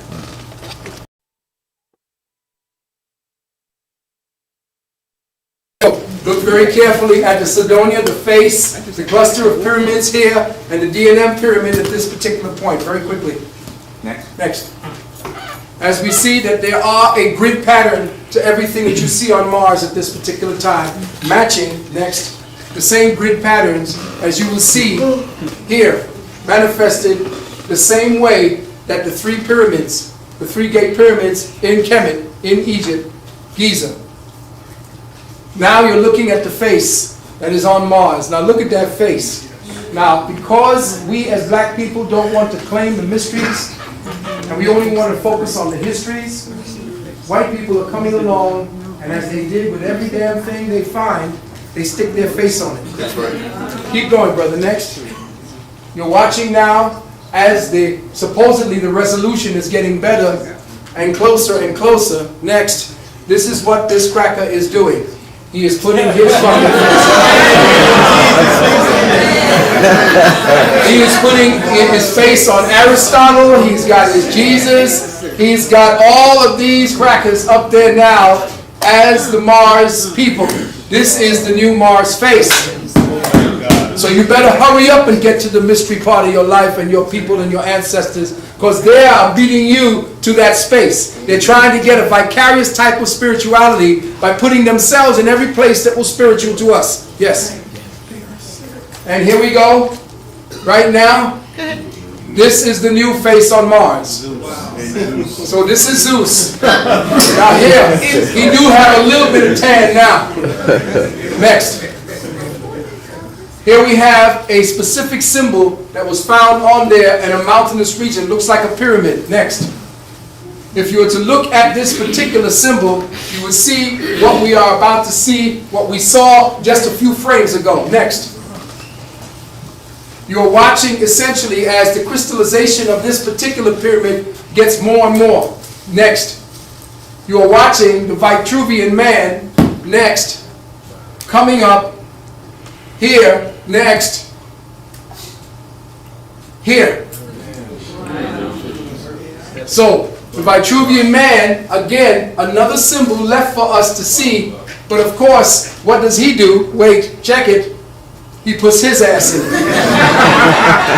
Now, instead of putting his ass in Stonehenge, which he looks like he belongs, this motherfucker puts himself in the middle of the desert, where African peoples are, where there ain't no white people, where there were no white people. What does he do? He puts himself in there.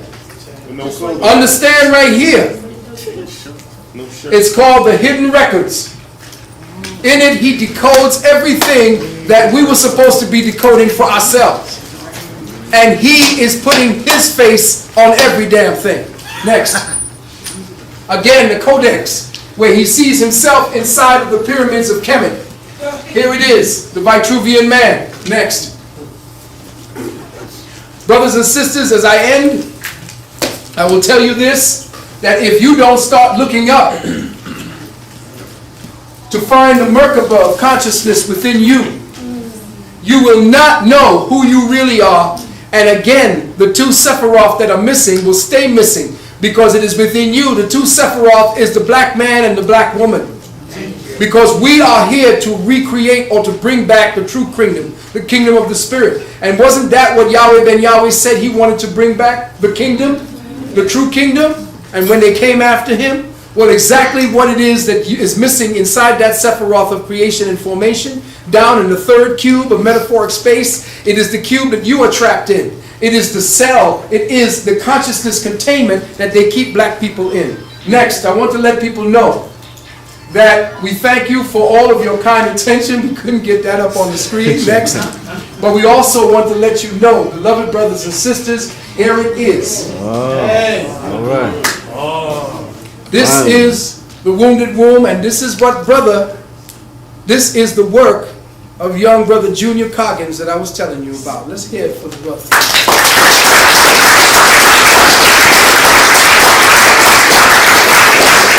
Within the next week or two, we are hoping to get this book on the market. It is currently 710 pages. I have chocked it full of so much shit. It's gonna keep you reading for as long as you like looking at the tapes. It's going to keep you reading and underlying. I have put everything in there for you. Sisters, you will know what it is that they've been doing. Brothers, you will understand why they're doing what they're doing to our sisters. It is breaking down, as it says here, the suppressed truth behind the anatomy, which is your body, the metaphysics, which is outside of the body, the politics, which is the body politics of the beast, and the economics of women's diseases. All of it. All four, the foundation, the fourth foundation about why it is that our sisters are ill. Next. And sisters, we give you thanks. Next. Also, this also is my Queen's book.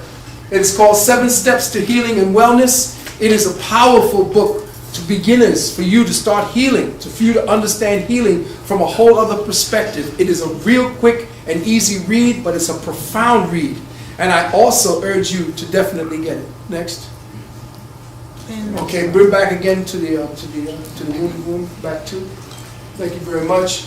And for those of you who wish to reserve a copy of the wounded womb, I ask that you come up, and if you wish to reserve it or to put down a foundational, or if you want to put down a down payment on it, you put your name here on this. We have a flyer for the wounded womb. Let me see if I can get this thing. We have a flyer for the wounded womb, and for those of you who wish to come up and to help us, to aggrandize us, we also have a hat for you to drop in some love on. All right, let's give it up.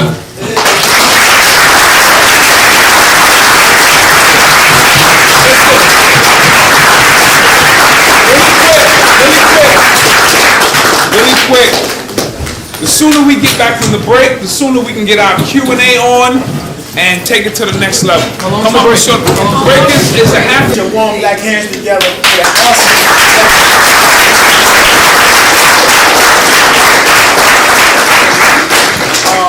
Over the very brief period that I've been teaching Kabbalism to the community, a lot of things that I have in my notes, a lot of things that I've called for my study, they, at the time, not necessarily become relevant. Today was one of the moments when a large corpus of information became very relevant for me with Reverend Valentine's exposure of Kabbalah and redeeming the truth. That was awesome. And I want to share something with you to dovetail off of what he said about this sequence. 1, 2, 3, 4. Now I took notice in my study that these are the 3 superbs. Now in Kabbalism, all things come from these 3 superbs. Now the Hebrew alphabet, each letter is a number. So each Sephiroth, when you redeem it to its Hebrew letters, for Chokmah, Kether, and Bina, or Bina, these are all numeric potencies. Now this is, of course, the crown. This is, of course, Chokmah. This is, of course, Bina. Understanding, knowledge, wisdom, understanding, whatever. Now, these are all numbers. This number is 620, This number is 73. This number is 67. Binary equals 67. Now when we redeem the tree and bring the invisible Sephiroth, which is Dav, the portal that these express themselves through, this Sephiroth equals this auspicious number, 474. Now you do the math. Whoever got a pen, do the math. Add it up.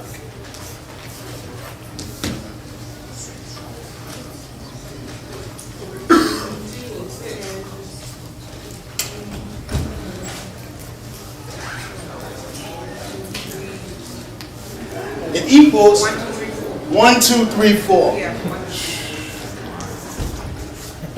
Now you ever had those experiences where you know you're on to something, but you be like, how can I express it without sounding like people be like, so what? Right? I've got tons of this stuff that did not become relevant until today and relatively recent. So the good news is on the 28th of this month, we're going to be here in this room and I'm going to do the master class on Kabbalah, and we're going to go into Sefer Yetzirah, we're going to go into the cube of space even more, and then I'm going to introduce you to a black Kabbalah called the Kabbalah HaShakor. Okay? And with that, I said enough. Peace. I'll see you on the 28th.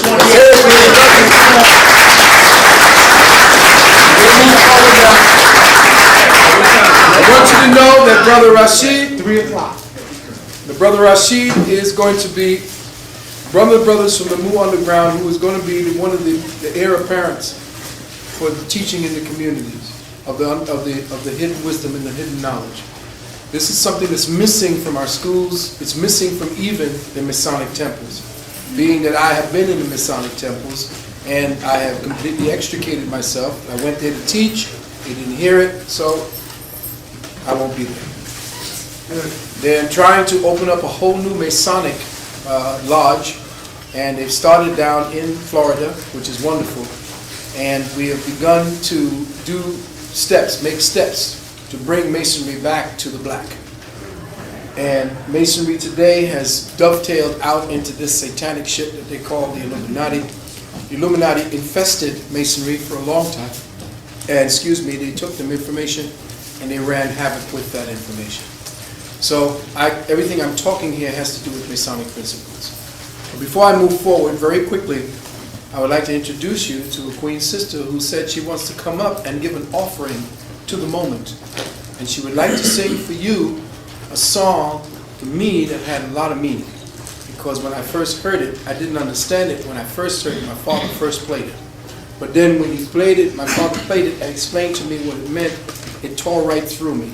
And as far as the tree is concerned, dealing with the Sephirothic tree and where we are in the tree of death, this sister is going to sing a song called Strange Fruit.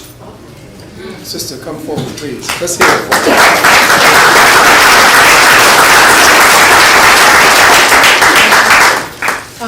Basically just want to repaint the picture that was painted by my ancestor, Billie Holiday. And if you guys could go there with me, I'm going to get my antennas out because I know it's a lot of energy. Just come back with me too. Southern fields, southern fields, southern fields, bearing strange fruit. Blood on the leaves and blood at the roots. Black bodies swinging in the southern breeze. Strange fruit is hanging from the poplar trees. These are pastoral seeds of the gallant South. Them big bulging eyes and the twisted mouth.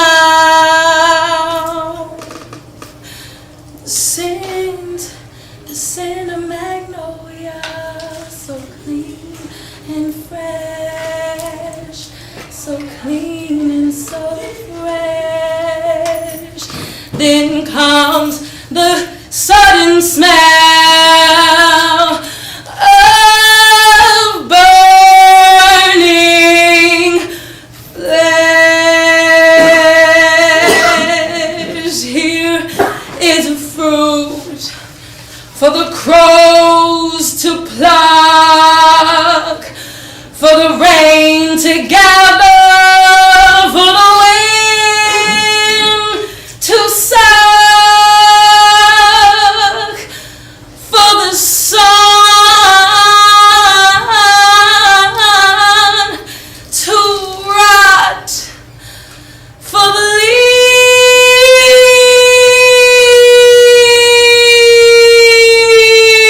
and bitter cry.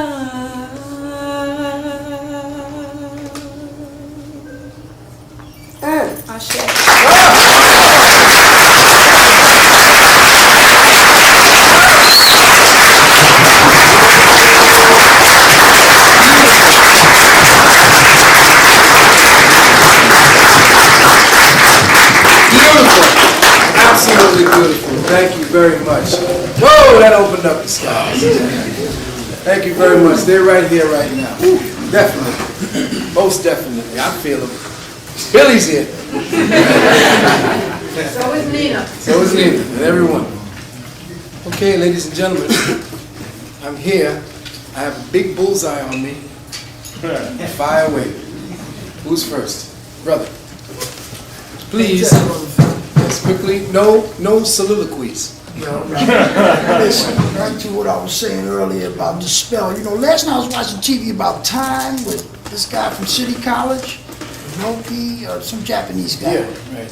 You know what I'm talking Yeah, I about. know. Michio Kaku. Yeah, Michio Kaku. And he was saying how the Earth is just 4.6 billion years old. You know, and it was going to burn for another 5 billion years. And then it was going to burn out. But in the program, they had this thing about the time machine. Well, he was saying that if you spend time enough or fast enough, it suspends itself.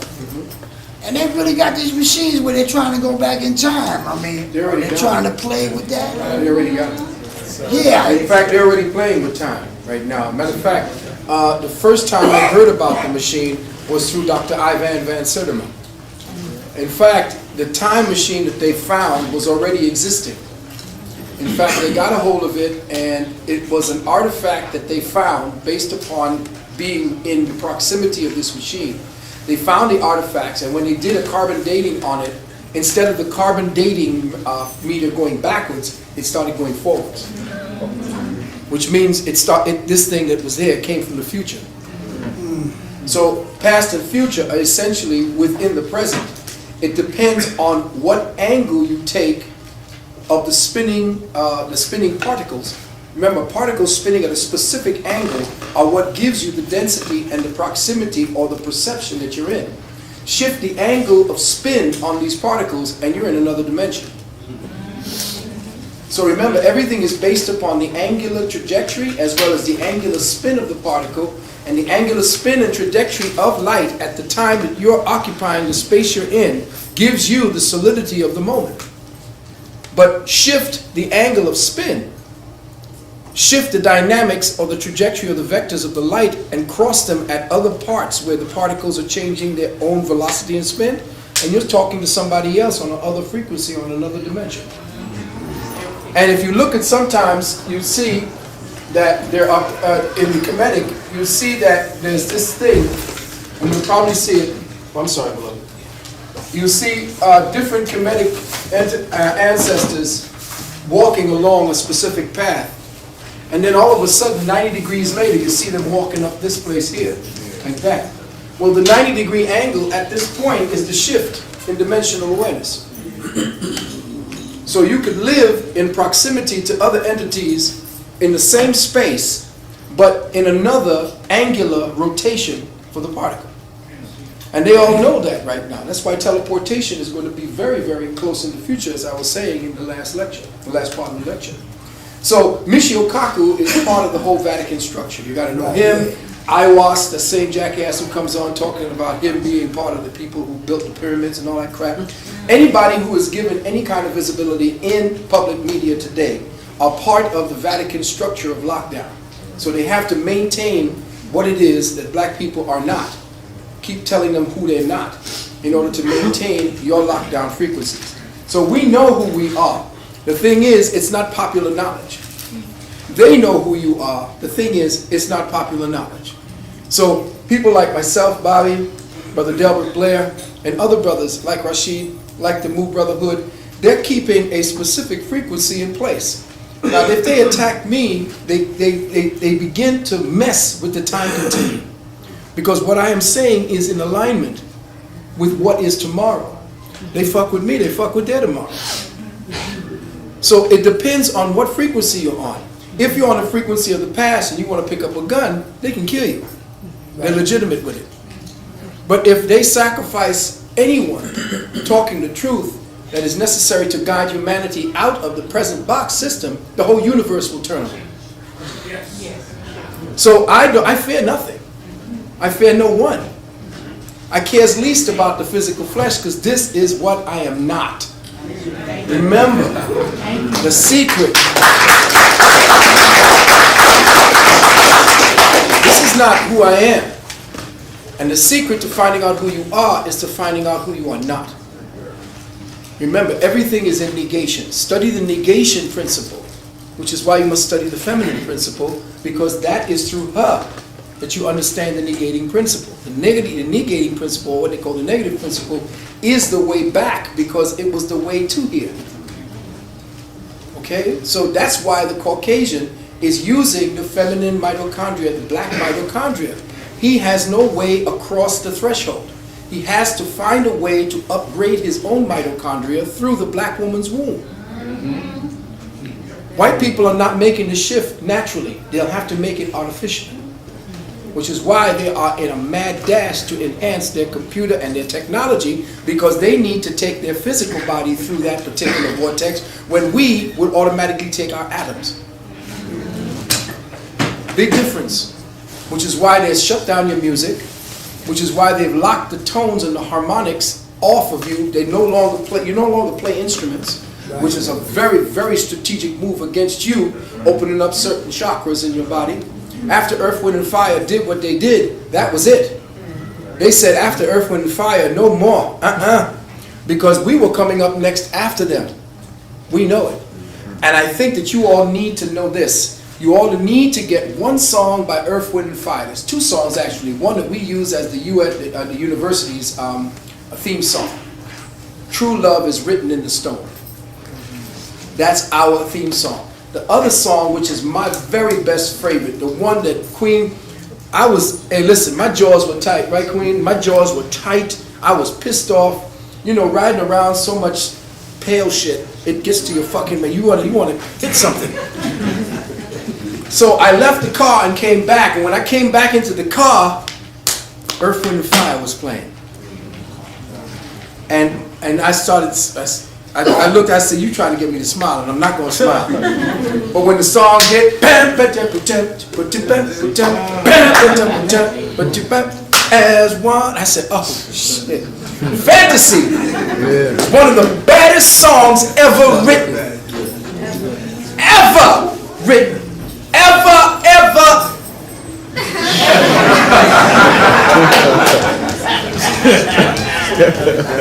Ever written. Why? Because you need to listen to the words that those brothers are singing. Come to see victory in a land called fantasy. Now you see, you think this is the real world. And he's telling you it's not. Love and light, a new degree to behold. It's your soul in ecstasy. You will find other kind that have been in search of you. Many lives have brought you to recognize it's your life now in review. As you stay for the play, fantasy has in store for you. But when light will see you through, it's your day, shining day, all your dreams come true. They had to shut that shit down. And I had the very, very distinct pleasure of meeting Maurice White at a place where I made my cross to across the threshold at a place called the Tree of Life in Manhattan that they hurried up and shut down. Okay? So, fantasy, these songs, they all came. And then also listening to the songs of your masters, your jazz masters, with Bird. Listening to the songs with the master players of Coltrane. You start listening to Sonny Rollins. You listen to masters of sound, not jazz. We did not play jazz. We played black classical music. Black, it ain't married, it didn't belong, shit didn't belong to America. America stole everything it had This is black classical. This is melanated classical music. This is atomic classical music. When these brothers were playing, they were playing sounds. They weren't playing music. They were giving you intonations of consciousness. So you go back to those masters. Yes, brother. What you said that they had to lock down Luther. Now Yes. remember Eddie Russell saying that Luther's music Yeah. created his babies. Yes, most definitely. I remember I told you that when Barry White came into prominence and when Isaac Hayes came into prominence, when Smokey Robinson came into prominence, the baby rate, the birth rate shot up over 300% in the black community. So that's why they had to shut your music down, because we start to fucking real good. We start to getting into that music. Excuse me. Yes, brother. I'm sorry. I have a two-part question. Quickly. Between 2012 and 2025, we're supposed to be going to a galactic alignment, Yes. and all the planets so far is moving further out of this universe. Yes. Next question. The powers that be, by next March, going to implement the national ID card. Yes. They're also going to make it mandatory to have the microchip Yes. in human beings. Yes. What are we supposed to do when it's mandatory? Okay. Because the next question is that you can't buy no food, get no job, get nothing unless you get microchip. Time to start growing your own, number one. That we know what I mean. Yeah. You have to go underground or what else? You're going to have to see what happens is no matter what way they stop, another way opens up. True that. We may not see it now, True that. but the ancestors will show us another way out. The other thing is, you all need to get next to Sister Myra L. You all need to start. Oh, there's a lot of brothers hating on this sister because the sister has found a key. And the key to this information is in her hands right now. She has one more door to go through. One more door. And Sister Myra L. will be the one that you need to speak to. And I'm hoping that I'm not putting her in any trouble by telling this to you. I'm not going to tell you what it is, but I'm going to tell you that that sister has got the key. She is now in the midst of getting ready to release her 13-week course. And that 13 weeks is 13 weeks chock full of the baddest information you would ever want to have. And she is about to add to that information after next week, or next 2 weeks, I believe. After the next 2 weeks, she will add to that information, and she will be back on the circuit to do a lecture. And I definitely recommend that you, brother, bring that sister forward so that she speaks to you about the way to navigate through the new coming times. She will have that key. The lecture? He will let you know. Brother Black Dot will let you know. Originally, it was going to be on the 28th of this month, but she said she needed a little bit more time. Yes. So I will keep you updated. Good. This brother here has a question. Then you. I just want to say, I went to an African wake, and the Africans really celebrate a party when a loved one dies. And I went in, and I was like the only white Caucasian there. They was like, they looking at what the hell he's doing here, you know? So they started playing in music, but my ancestors came in, and I started dancing. And when I was dancing, my spirit just took over. By the end of the night, they also invited me to go to Africa. But they said, where do you get that soul? I said, I'm you. And that's my point. I'm y'all. Y'all part of me. And I love y'all. And thank you. Hey, Thank you for the appreciate information. you too, brother. Thank you. Thank you very much. Yes. Yes, my father's a master alchemist. He got his mastery with that very same pointer there. I was wondering if I could get it back. What is that? The pointer. Oh, that.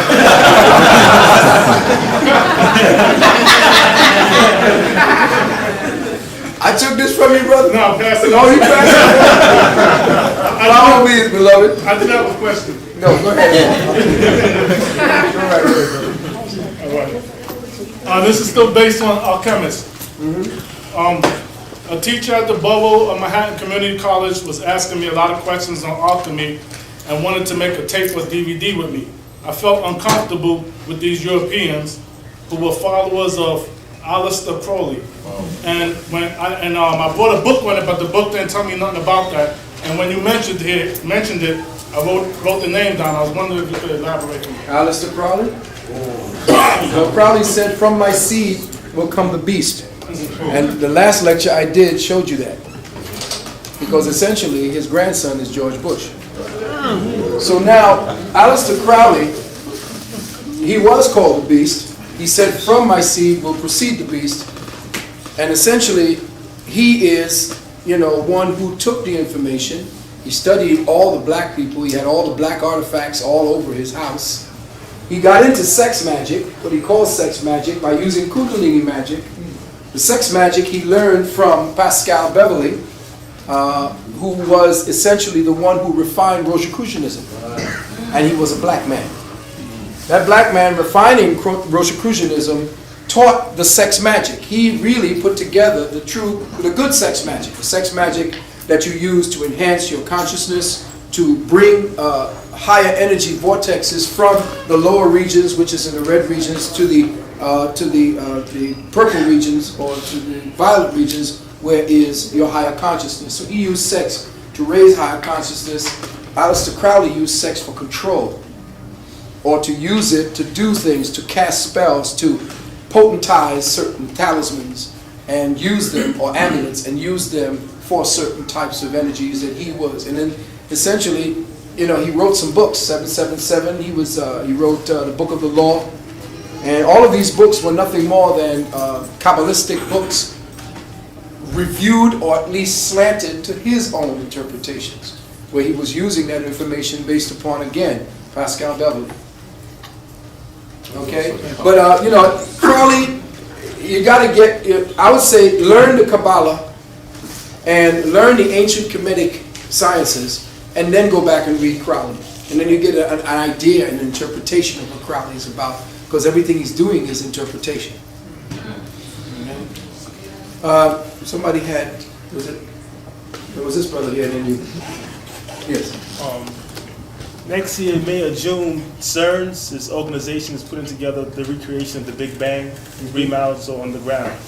If they had the power to recreate what took place some how many billions of years ago, what hope do we have to believe that these people, the Caucasoid, time when this planet is basically, it's over?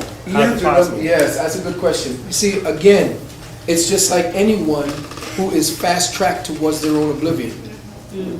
Let him find out everything he wants. Let him explode atoms all over the place. He's doing it on the surface, on the outside. He's not doing it here where it counts. He can't do it here where it counts, because he does not have the intestinal or, in fact, the mitochondrial fortitude to do that.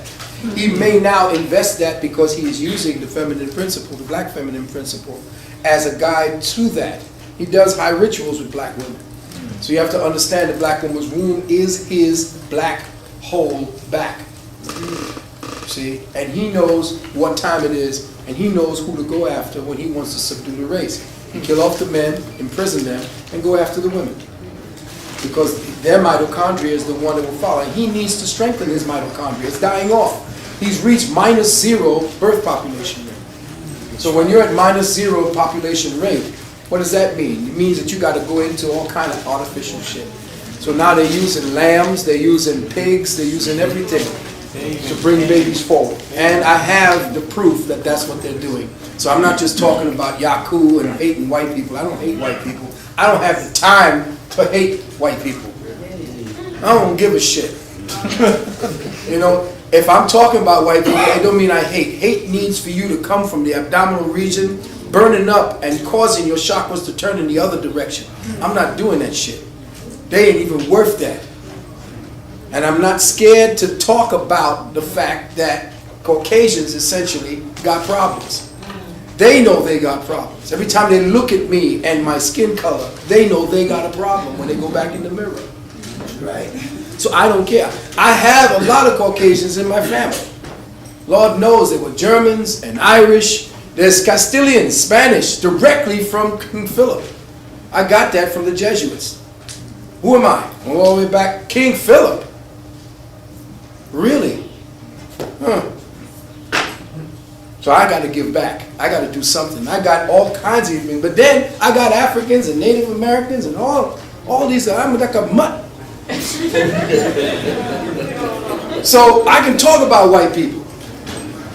And I can say fuck y'all. And I ain't racist. I don't have to be racist. I don't need to be racist. Too much energy. Right now, my whole thing is upliftment. That's all. I'm all here for upliftment. I don't have to associate with you because if I don't like you, I don't have to associate with you. If you don't like me, I don't like. That's fine. That's your space. This is mine.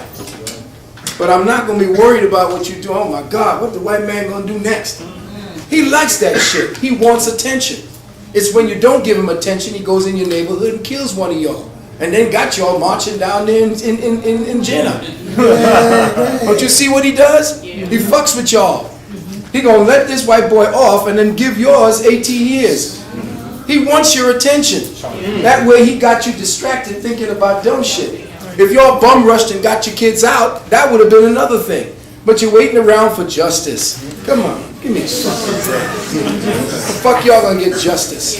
You're gonna march again? March? See, that's why I gotta get out. See the cube? You gotta get the fuck out from in the cube. Y'all actually marching again. What the fuck did that do? Well, you got a whole nother consciousness. Consciousness, they said, well, you know, a whole set of youth now are becoming more conscious socially. Get the fuck out of here. The conscious people are here. The conscious people are coming here. Conscious people know what time it is. They know that's old paradigm distractions. And then they're going to actually bring out of mothballs Al Sharpton. The fuck was that? And then even put on a movie with Al Sharpton in it. Yeah. What's the name of that damn movie just came out? Old one that Al Sharpton was doing something. What was he doing? What's that boy that went and got $1 million? Alan Sandler. Yes. And Alan Sandler. Huh? Mr. Dobbs or Dobbs or something like that. He got $1 billion. He's an old country hick. And he's supposed to be writing postcards. And Al Sharpton is up there talking some dumb shit. And he's in a movie. So that makes Al Sharpton run for president. Gives a fuck. Everything. Who gives a damn about, what's his name? Barack Obama. The nigga's for Israel. Even Jews ain't for Israel. The Hasidim would want to burn Israel down. The Hasidim is burning the Zionist flag of Israel. Do you know that? The Hasidim down here in Brooklyn are marching against Israel? They're the ones who are going to the Palestinians and asking for peace. They're the ones at the time when they were setting up Israel. Those were the ones that the Zionists were beating up and putting into jail. So everybody know what time it is. You know who the Zionists are in Israel. Israel ain't got shit to do with Judaism or Kabbalism. It's a goddamn Zionist state politics. It's Nazis with a whole other name. I'm sorry, this brother first. During your lecture, you was talking about the temples pointing to the stars and the stars pointing to where? Where do the stars actually point? Well, the stars are not actually pointing anywhere. What they're doing is they're in a processional alignment. And as we travel around, see, it's like this. Let me see if I can get it to you. Here you are. Here's the sun. Here you are in this earth. The sun is also spiraling around another sun. And that whole cycle is spiraling around another sun. And so you imagine now that we are essentially electrons around a gigantic atom. And this electron, the Hunab Ku, is broadcasting outward the consciousness matrix and what it is that is to be manifested within every dynamic of living, conscious, perceptual being. So all the information at different levels is being broadcast out through light fixtures that you call constellations. These light fixtures hold on to programs. And they are tuned to the light fixtures that are the matrices of your brain. So when I showed you the 22 star configurations that are in the sky, connected to Taurus and all the rest of these configurations, then you see next to that the 22 symbols of the Hebrew alphabet. You are watching exactly how your brain works, and here's the secret, and I didn't have a chance to talk to you about. There are 22 letters to this particular alphabet. Shift it and put the 11 side by side, and if you can put the codex together, you will find out what the 22 connections are to that that your DNA.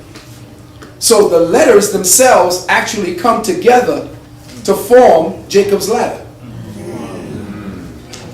The 11 being the master number. Do you understand what 11 is? 11 is those two pillars that you saw, the 3 pillars, the yin and the yang. You have 22. 22 for this cycle. You have 22 strands of DNA, not 6. You have 22, and the secret to all 22 are in the language of light. And again, when you're looking at the language of light, you are looking at a reference point, a schematic, a map of consciousness. Okay? Check. Brother, you had your yes. Anybody asking anything about health or nothing? That's interesting. I just want to get on. Just get started. Yes. Yeah, basically, like nowadays, Hollywood convey more reality than the public media. So they got all the movies and the shows they be putting out. I just wanted to know, like, if you had anything to elaborate on as far as that. Anything in the movies worth watching? Seeker? The Nation of Steel, the Buddha Nation? I'm not sure. I haven't been looking. What was the last movie we saw, Queen, that I said had something in it that might be worthy of looking? That's right. Born Identity, yeah. The Born Ultimatum. Yeah, it was opening up a whole lot of sequels. They're getting ready to put something else, Born Resurrection. They're writing another book. They're ready to come out with another one. But it wasn't Born. It was something else having to do either with, was it with the dragons? No, it wasn't the dragons. Dragon Wars? Not Dragon Wars. I think it was Dragon Wars. There's 1 or 2 things that I was looking at in Dragon Wars that the Koreans did. But all of it having to, anytime you see dragons, it's China. Know that China is on the rise. Anything you're doing now belongs to China. The dollar belongs to China. Everything is China now, and they're getting ready to move it back. In fact, I done told you China done bought a piece of California. They have part of their Navy and their military there. And it is about using, you know, the Pope is running this whole charade of bringing down the United States. They've always wanted to destroy the United States because of what it represented. It represented freedom from the church. And the church itself is now on a crusade to get back its flock, which is to bring your asses back into slavery and serfdom. Okay? So, somebody had a hand over here, or was it you? Go ahead. Can you speak on the North American Union, any update on that? Yeah, the North American Union is moving ahead, but there are states that are definitely fighting it. Nebraska don't want it. I know Utah is definitely against it. There are a couple of states, about 3 more states that are definitely not in Wyoming. Yes, go ahead. Now, I was going to ask you, do you think that with the introduction of the Euro dollar, if they're going to try to crash the firms? Yeah, well, they're going to try to do that, yeah. Well, they already crashed the firms. You know, they already got you with OJ and all these other bullshit distractions. They crashed it when OJ came out. They actually started to crash when Vic got pushed to frontline news. What crash? The crash of the dollar. You know? So they already are on that track to destroy the American dollar. American dollar is worth, what, 22 cents now? And I would seek, the secret is to buy up all the dollars where they're bombing the people. When you buy their dollars and then convert it back, because they're about to get rid of Iraq. Now here's a secret I'm going to tell you all. Michael Jordan is opening up a mall in Iraq. That's why you've been seeing him. They want you to get him more. You want to get more happy with Michael Jordan's face instead of him. You know, he's selling his underwear with Cuba Gooding Jr. So now you're seeing him. Here's one of the greatest athletes of all time pushing draws. But you don't understand that what he has done is that if anybody has money to invest, go and buy the Iraqi dollar now, because after the Iraqis have now been put up into some kind of stability, they're going to raise the dollar up back. It's now, I think it was $4,000 to one of your dollars. It's now down up to about $1,678 or something to every $1. So if you were to get like $7,000 worth of Iraqi dollars, and you would hold on to that, put it in the safe, because if you buy it, the bank will buy it for you and ship it to you in Iraqi dollars. And you will see that actually it has the seal of England on it. Because remember, Iraq was created by England. All right? So now, that's what the whole war trip is about. The war trip is to destroy the dollar. That's why they want to go into Iran, to collapse the Iran dollar. Once they collapse the Iran dollar, they start buying up the dollar. Now they get that money back. So they have to, this cracker got to go to everybody's country, fuck up their lands, destroy it to build it back up. And then charge them over on their dollar. So if you want to buy Iraqi dollars now, you can buy Iraqi dollars, hold it in your safe, and then when it drops to like $40 or $50 per one, you can convert that money back in and make a killing dollar on the dollars that you put out. For the say the 700 or 7,000 that you got on Iraqi dollars, you could pull back in something like $150,000 on your investment. Same thing that's happening in gold. Oh yeah, gold too. They crashed the gold in the whole 9 yards. Yes, brother. What about those supposedly gold coins that just been releasing in the newspaper? Yeah, what they're doing is trying to get you to understand that there is something that we've been talking about. How many people was there when back at the time when Sharpen and them was speaking up there in Harlem, and I spoke about something called Nasara. Anybody hip to Nasara? Yes, sir. Okay, I spoke about Nasara back in the 94. I was talking about Nasara, and that's back when we were dealing with the so-called conscious movement and the political movement. Now, Nasara is National Economics Stabilization and Recovery Act. Now, they say that a rumor is not a rumor that doesn't go away. Now, this has been a rumor since 94. Well, the National Economic Stabilization and Recovery Act is an act that's in place very quietly. This is why wars are going on underneath. This is why they're shipping A-bombs back and forth. What has happened is there is a recovery plan to get the United States back on constitutional dollar and on the gold standard. And slowly but surely they're going to quietly do that, but they're not going to do it with your knowledge. The first thing has to happen is the system got to crash. Chaos got to kick in, and then they're going to come up with this recovery plan that is almost like miraculously existing. It isn't miraculously existing. The plan is real, it's in place, but they're not going to let you know about it.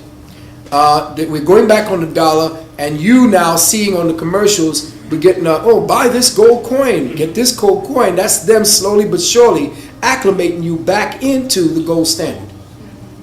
But they're not going to do it right now because they have to crash the system, get rid of these bastards, these Nazis who hold your government. Because remember, we have to get the military back on our side. And remember, back in the time, FDR, he put a stipulation into the agreement called the New Deal. He said that if this shit don't work, the military has the power to bring the country back under constitutional law. And that's what it is that we're dealing with right now. We're dealing with a war, an internal war in the United States government. And right now, you'll see it on the surface as people getting shot and found in the park, heart attacking, the whole 9 yards. Clinton had 3 doubles. One of them got assassinated. They tried to assassinate the vice president. So there's this inter-Illuminati war going on to stabilize the planet and to try to bring us back around. I was fortunate to be in contact through a third party with one of the 7 men running the planet. And it was interesting because the sister queen, remember her, we can't get in contact with her anymore, she just seemed to have disappeared. And she told me that she was in touch with the guy who was telling Bush he's a jackass, calls him on the phone and tells him what to do. This guy lived in the Middle East, in the East. And here's the word that I got. The Illuminati has put out a depopulation plan for the planet. And we all know that. And what came to light was this white boy who went to, he was working for the Canadian National Broadcasting System. And he came out with a story about something that the government did not like. And they kicked his ass off the screen and off of the news agency. This guy was like Walter Cronkite. Well, what did he do? Well, he says, well, I'm going to go around the world teaching this through lecture circuits. Well, one of his lecture circuits took him through Japan. And in Japan, he began speaking about a depopulation program that the Illuminati had for China, Africa, and for all over the non-white world. Well, at the end of the lecture, after he showed all the proof of this particular plan being in place, As he was packing up, he was approached by 3 gentlemen of Asian descent. And he asked them for a meeting. They asked him for a meeting. He had a meeting, a private meeting with them, and he said to them, he said, "We want you to take a message back to the Illuminati." And these Chinese people, these Oriental people said, "We are united more than you know. The Japanese, the Chinese, the Koreans, we know who you are. Take this message back. We have over 100,000 highly trained professional assassins. We know your addresses. We know who you are and where you are. Take it back also to the people of the United States government, that if they want our protection from this Illuminati beast, we will give it to them. Tell them that we have a secret organization called the Green Hand. And the Green House and the Green Hand, I think the Red House and the Green House. These 2 secret organizations have in excess of 6 million members. And they don't know who, we don't know who they are, but they know who every one of the Illuminati are and their addresses. They said to the Illuminati, if you move forward with this plan to depopulate China, Africa, or any of the Eastern world, we will kill each and every one of you.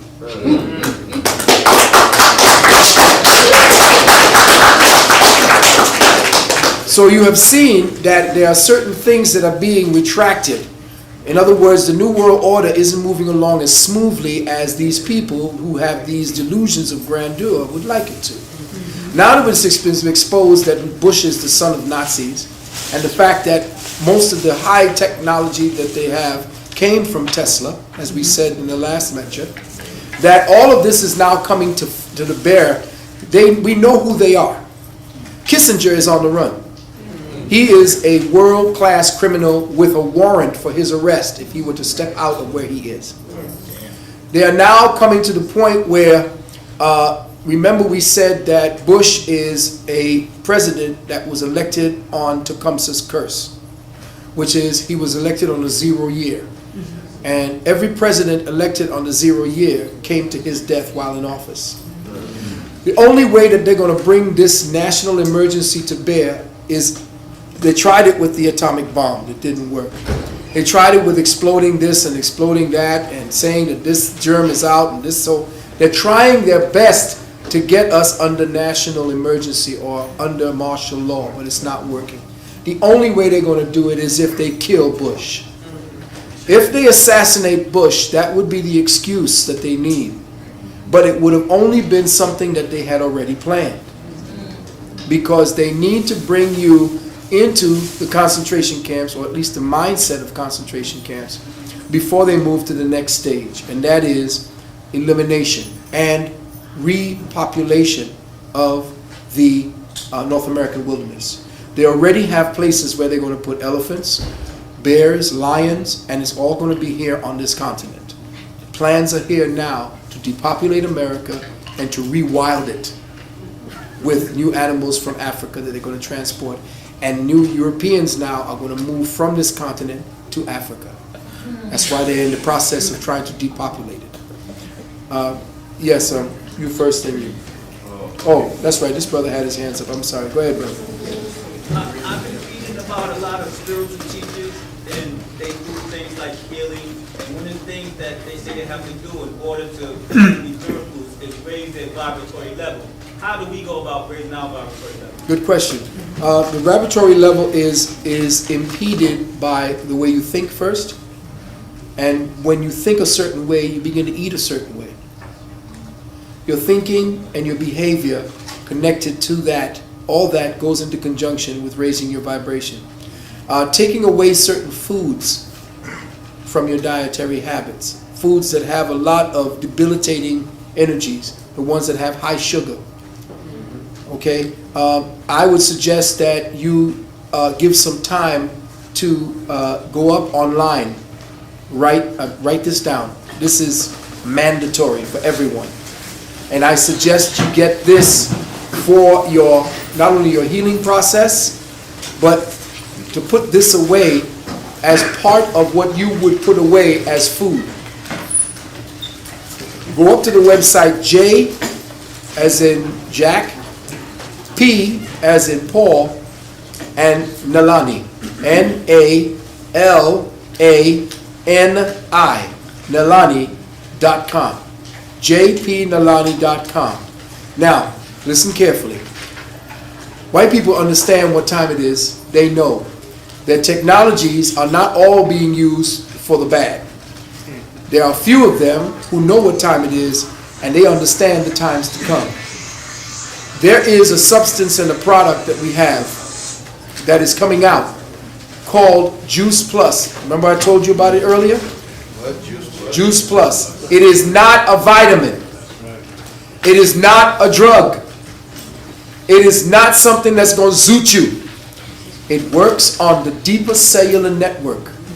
It is a food where they dehydrate, take the water out, and the salt, and the sugar, and they give you nothing more than the enzymes and the products that your body uses and ciphers into the bloodstream that gives your body, the cells immediately recognize and associate themselves with. It does not give you anything suddenly. You have to be taking it over a period of time because it's rebuilding you. But then there will come a shift in the way that you feel, in the way that you think, and automatically you will know that you've been taking a food that you have not been taking in all the foods that you've been eating. This substance has 17 vegetables and fruits. 17. You can't sit down and eat 17 vegetables and fruits. Tomorrow when they stop the trucks from coming into the inner city, you ain't gonna have shit but the grass in Central Park and Prospect Park. So if you do not understand that there are certain things that you need to have cached away and to be taking at the same time, because that's what helps me to be talking for 6, 8, and 10 hours. It's not a vitamin. I don't take vitamins. I don't take drugs. And I had to try this out on myself first to see if there would be a drug effect, and there's no drug effect. All I know is that I'm getting more endurance. I'm feeling a hell of a lot better when I wake up, and it's because I'm getting that particular tissue. Now, what's happening is when you go up online, you will read the research being done. For instance, I'll give you this and I'll come to your question. Australia doesn't allow anything into the country. You can't go there selling any vitamins. They don't allow it. Why? Because they have a stringent test before they allow any products into their country. Juice Plus is only one of 4 or 5 that they sell in that country. Juice Plus is the most researched product ever. Let me say that again. Most researched product ever. They're still doing tests on it. For instance, do you know that an apple contains over 10,000 ingredients that they could just now find? 10,000 ingredients. And they haven't even counted all of what an apple has. So understand that you can get it if you go up online and you can order it from that JP Nalani. If you want, you can sit and talk with my queen, Nalani, and she will give you all the information on the Juice Plus. But I guarantee you, if you don't have this, I mean, you could be taking herbs and vitamins, that's another thing. You know I ain't in no herbs. Because you could take herbs for a short period of time, get all the accelerated drug-like effect from it, but then after a while, you keep taking that same drug, that same herb, and what you were taking it for, it creates. So if you're talking about taking Cascara, Sagrada, and Senna because you want to move your bowels and you can't shit, well, you're going to move your bowels and shit for maybe what, about a week, maybe a month, and then after that, Senna will constipate you. Because it is not true food. It is a drug. All herbs are drugs. And I know that they think I'm hating, and all your ancestors use herbs only for triage purposes and only for hallucinogenic purposes. Your herbs are not food. Now you can smoke the ganja if you want, but then you could be burning up brain cells and destroying the synaptic linkages that sends messages back and forth in your brain. It will accelerate your consciousness to another level, but guess what? It ain't giving you nothing, it's taking what you already have to get you up to that consciousness. And then what happens? It drops you fucking down, bam! And what happens when you start smoking that ganja? You start forgetting shit.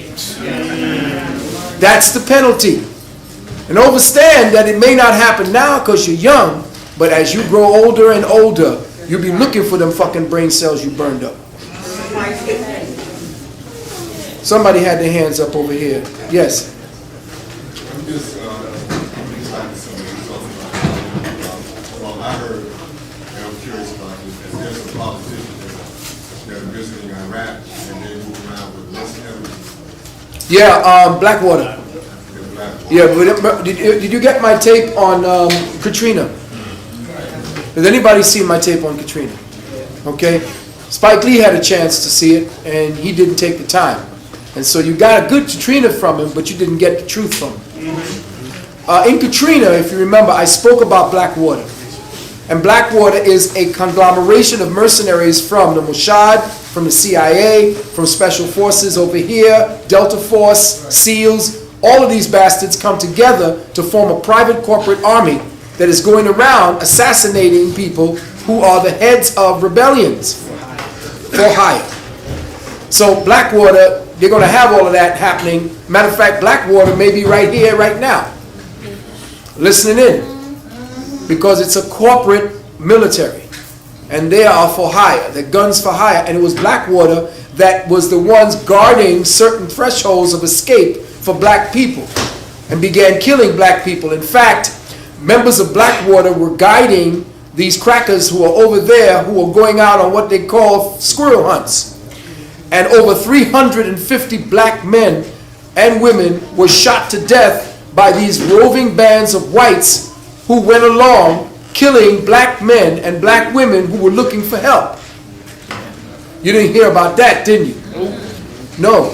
Well, like I said, there were over 50,000 people who died. Not no damn 6,000. 50,000. They're still finding the bodies.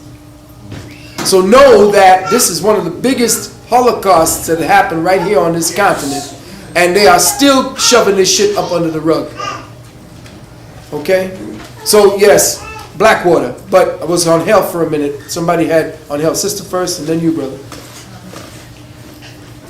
Because of the pineal gland is so prevalent in the black man's body, geneticists told me that the white people is trying to rejuvenate their pineal gland because it is bony part is essentially dead. So is this true or not? Yes, it is. In the book, The Wounded Womb, I explain about the pineal lockdown in Caucasians. Calcified pineals is not like a bone hard. In fact, it's only when your pineal is bone hard will you be able to see. The pineal has to have an erection. You don't have an erection down here. You have an erection up here. That's where you start making love up in the upper chambers. The pineal, when it's a strong pineal, it gets hard. That's the Peter that they talk about when Jesus turned and said, "You are Peter, and upon this rock, which is the rock, I shall build my church, which is the body, and the gates of hell, which is passion, shall not prevail against it." That's what it meant. Peter is actually all of the sun-based solaric minerals that go into creating the conduits, opening the conduits that lead to the upper chamber, which is the pineal gland. When the pineal gland is calcified, it becomes flaccid. It becomes covered by a oxide, a calciferous oxide, and it looks like it's covered by mucus. That's who Caucasians are. In fact, in the book, I talk about the chart of Caucasians, and I got the chart from Sousa, Brother Sousa Epps, and where he speaks of Dr. Brother who did Black Dot from California. No, Richard King, where he speaks about the calcification of the white people's pineals. And also I speak about the fact that white people's psychosexual inhibitions are what really motivate him to be who he is with the rest of the world. And Freud, I know you heard of Sigmund Freud. Well, in 1985, a pamphlet of his was found where he broke down white people and showed you what a consciousness who was raised in an ice environment is really like. And that was hidden until 1985. And you know that he was writing back in the 19-teens. So why was it hidden until 1985? Because it began to tell you who the Caucasian was and what was what the Caucasoid's psychosexual behaviorism was attached to. The fact that he came into his humanity in an ice environment. And from that thesis of Freud, Dr. Michael Bradley wrote The Iceman Inheritance. Okay. Yes, brother. It's called The Iceman Inheritance, but Dr. Freud's book is called, or his pamphlet is called, A Phylogenic Fantasy. Phylogenetic fantasy. Yes, sir. I wanted to find out what is... No, the brother behind you. Yes. Okay, thank you. Recently, Phil, we heard that the planet Pluto is not existing anymore. Yeah. I guess the question I have is, was Pluto destroyed? Pluto was not destroyed. Pluto was shifted to where we're getting ready to go. The funny thing about it is that Pluto rules the subatomic plane. So of course they're going to tell you it no longer deals, because it's vibrating out of the white man's ability to control the energy that's coming in. Pluto controls the subatomic level. Whatever influence you see of Pluto, know that it has to do with your atoms, and it's changing you at a very substantial level. It's affecting you at the atomic level. Whatever it is that Pluto is affecting means that anything that Pluto is affecting in your life is at the subatomic level. Yes. Last question, I'm sorry. Is there a difference between melatonin and melanin, or is it one and the same? Well, melatonin is nothing more than one of the abstracts of the melanin complex, what I call the melanin molecular complex. And melatonin is created inside or by or with the help of the pineal gland. So you have to understand that melatonin itself, in conjunction with what is the name of that? Serotonin. And all the material, oh thank you, somebody knows what's going on. And the materials that go into creating melatonin, which essentially is created only at night for you to be able to sleep properly. And this is why I also recommend that you sleep in complete blackness. There shouldn't be any light in your room while you're sleeping, because that's how melanin is recharged. It's not recharged with the white light, it's with the black light. And you are a dark matter creature, as the brother understands. So you are in tune to the vibratory wavelengths that are in the darkness. As soon as everything shuts down, the outer world shuts off and the inner world is activated. So you recharge your melanin and you allow your liver and your heart and everything to rest if you go to bed at what is called 11 o'clock through 4 o'clock, 5 o'clock. From 11 to 5 is when you recharge your kidneys, your liver, your gallbladder. This is necessary so that you can actually help your heart. That's why black people don't have so much heart disease, because they don't go to bed on time. They're constantly up partying and shit, all the way past into the middle hours. You need to be asleep and in bed by at least 11 o'clock. But your tired ass need to be out in the bar and shaking your asses. So you suffer because you have these heart conditions. And because your heart chakra isn't actually in the right place, you're not vibrating there, you're having these heart diseases. Yes, brother? About 2 weeks ago, or about 3 weeks ago, there was a meteor that landed in Peru. Yeah. They said that the people who was going to investigate it were getting sick because of it. What the proof was that?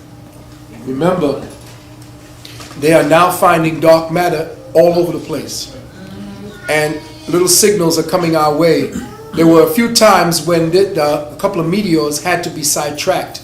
You are going to be seeing hundreds of UFOs now. They are now coming out. They will be making themselves known over the next 10 years. I didn't want to talk about this because everybody in the nationalist community tell me that I'm going after gray men and all this shit. It ain't got nothing to do with it. I've been looking at UFOs since I was living off the coast in Trinidad, a place called Mayan. I was there watching these sons of bitches come out the Atlantic Ocean. I know they exist. I thought they were flying fish. But they just kept on going. But I know what I saw. I'm not crazy. I know because, hey, listen, I saw it myself. I've been through the death cycle. I died and came back. I drowned. I was dead. I was looking above my grandmother and my grandfather. I died. I knew what it was. It ain't what they're telling you. I didn't see no white man with a gray beard. I didn't see none of that shit. I got pulled back into my body, and I knew that something was different. Near-death experiences put you into a whole other space. You become fearless. You become different. You understand and understand that there's something different about this, that this is all an illusion, that you're just playing inside this vehicle. You see? So, understand that you can keep this vehicle healthy, and that's the secret to understanding how you are now resurrecting the body. The more health you put into your body, the more you are preparing the body for the next time. Because remember, the template of your activities and your behavior follow you with the spark that leaves the body. And the body that you inhabit will inhabit and inherit that very same behaviorism. So what you're doing right now, beloved, whatever you're doing right now to raise your consciousness does not go in vain. You don't live fast, die hard, live fast, die young, and make a good corpse. That's white people's thinking. Our people live to 300 and 400 years old. In fact, some of the people they brought over here in the diaspora were 200 and 300 years old, and they didn't even know it. So I'll say, take you and then you, brother. Go ahead, real quick. I only have like 10 minutes, so let's go. Biogenetic warfare? Biogenetic warfare is happening today. They are using genetics and the harmonics and the tones that genetics give off, and they are putting these tones into the satellites. And they're broadcasting them at certain beams and frequencies. And since they know how to disrupt and destroy DNA, they can mess with it subsonically. They can create moods, change moods, and to create disease conditions into your body. They can, the gay bomb. They can give you heart attacks. They can give you hemorrhages. There is a gun that can shoot a mile. It shoots nothing but light. A laser light that can hit you from behind the head, kill you at a mile away. And there was a movie out called The Shooter. And they were telling you that they can actually kill you from a mile away. But they can do it with light by causing cerebral subdural hematomas, by shooting a light beam into your brain. Yes, yes. How you doing? Yes, is sir. the Bermuda Triangle another entry to another dimension? Yeah, it's a place where there are a dozen pyramids under the ocean that sank right off the coast. And these pyramids essentially are still active. And remember, we said that the pyramids are nothing more than sonic speakers that intone certain frequencies that are supposed to keep the tectonic plates. In fact, it's because of the Bermuda Triangle that half of the East Coast ain't dropped off into the fucking ocean by now. The Bermuda Triangle is actually keeping the sonic frequencies of the eastern seaboard in place. But what's happened is the pyramids over in the west sunk to a place in the abyss of the Pacific Ocean. If you look at the Pacific Ocean, it's jagged all the way down to the depths. Now they are taking it, listen carefully, they have gone down 8 to 10 miles in the ocean, and they're finding life. Once they find out that they hit bottom, and below there are tunnels. There are tunnels 200 miles deep in your place that lead from one continent under the ocean to another. Honeycomb throughout this world right now are people with technologies that will blow your mind. They are here right now. They walk amongst you right now. They talk amongst you right now. And they will make themselves known. They have been keeping away from this crazy white man. They know when to leave because this fool will shoot them down. But they have been communicating through people, through certain people, teachers and so forth that has been coming forward to get you prepared for them. They're the ones scared shitless of the UFO, not us. Yeah. So understand that. Yes, brother Bambata, real quick. Certain things that you hear frequencies in your ear, and certain sound like you hear a ringing sometimes, yes. and it goes away, or you could be sitting on your bed just leaning or reading a book, and you never see this thing in front of you. Yes. It always runs Right beside you. on the side or runs on the floor, and you get the what is that stepping in your dimension? Now you're hitting it. We are, remember I said that the cycle for our evolutionary transition is speeding up at 20 times the rate. You are going to be at a place where you will be stepping in and out of 2 different dimensions. The secret is that you do not have anything artificial on you. The reason why our people made the transition to this dimension is because we did not bring anything artificial into the dimension we shifted to. That's why the white man saw us in all these brick things, and there's nothing that is artificially made from artificial substances when he finds it. It is all made from stone. It is all made from things that are properties based upon the planet, because only natural things will make the transition through the dimensional door. If it's unnatural, it will stay there, or it will cause only part of you to go through. So everything you have on you has to be natural. If it isn't natural, it's not making the transition. Right? So when you see these flashes, like I see them all the time, and I say, I saw you. Know that you are playing inside of dimensional gateways and transitional gateways, segues into different dimensions, and every now and then you may pick up on a flash of some kind of substantiality that is showing itself as a shadow in your peripheral vision. And truly, beloved brother, that it is not your front vision that sees, it's the peripherals that see the other dimensions. So the secret to understanding and understanding how to view the other dimensions of what I teach my students is that to understand and practice looking and identifying your peripheral vision. If I can look straight ahead and identify the face here, then I am practicing to open up the vortex of your eyes, the sight. Remember, your ancestors didn't have white sclera. They saw more light because they had no sclera. The sclera shrunk after the great atomic cataclysm. Your eyes had to shrink in order not to deal with the lights. The high intensity radiation shrunk your eyes and gave you more white in your eyes than you were there. Remember, the eyes of the gods were called the doe-eyed gods. The doe-eyed, if you look at a doe, there ain't no sclera on a doe. It is pure black. That's why they can see so good and hear so good. Well, that's who your ancestors really were. Yes, brother? And also we hear a lot about the Bermuda Triangle, but there's something that's even bigger than that on the Pacific called the Devil's Triangle. The Devil's Triangle, yes. Nobody speaks on that. That's right. The Devil's Triangle been taking more planes than the Bermuda Triangle.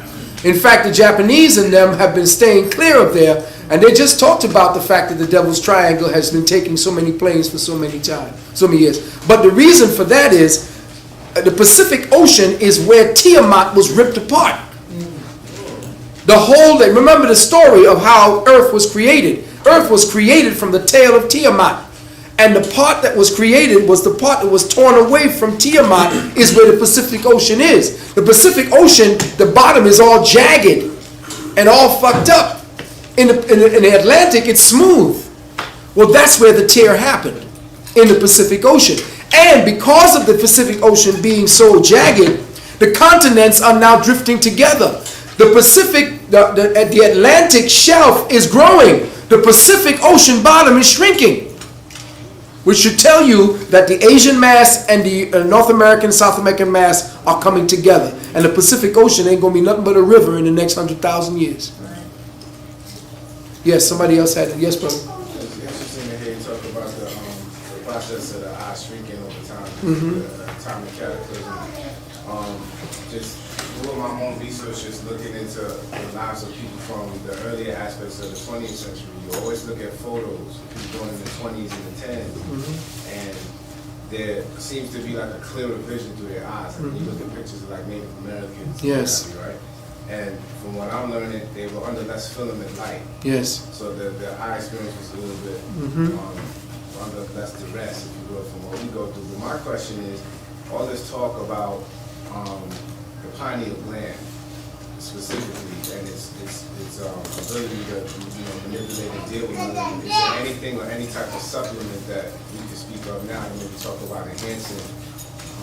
If you want to do it quick, What's that? you want to do it quick or slow?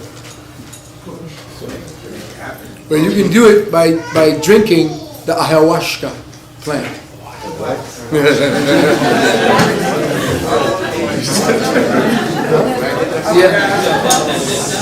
It's called the ayahuasca plant, and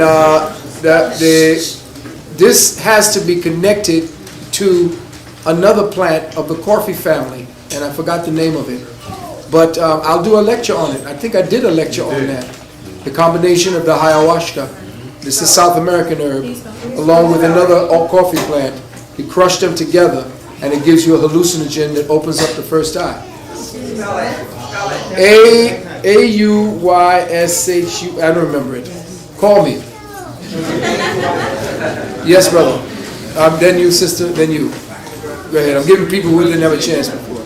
The slides with the structures found in Mars, was that of our civilization being there prior and making a shift? Yes. To this? Good question. How did that shift come about? Right. Well, people wonder why we left Mars. Well, we left Mars because remember I showed you the 22 characters of the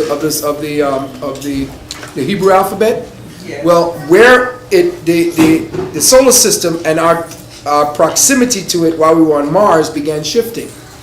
So now the shift of those 22 sigils began to give more of its influence to this quadrant of the solar system. So based on the fact that that shifted, it left the people there starting to kill and shoot off one another and use the knowledge that they had accrued to that level to destroy themselves. So the Zulu, which is what's deep about this brother who went ahead and put together the Zulu nation, the Zulus say they are directly from Mars.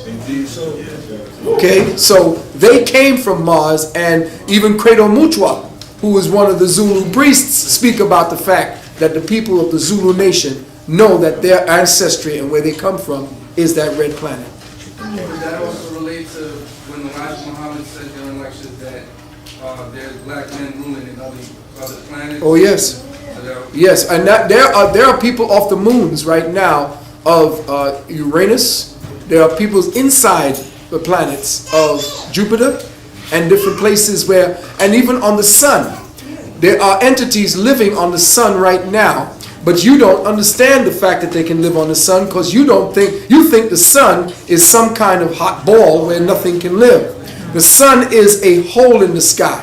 It is a place where consciousness now is condensed. The sun is an amalgam, a bringing together and consolidation of gases that have tightened up into a hydrogenic ball.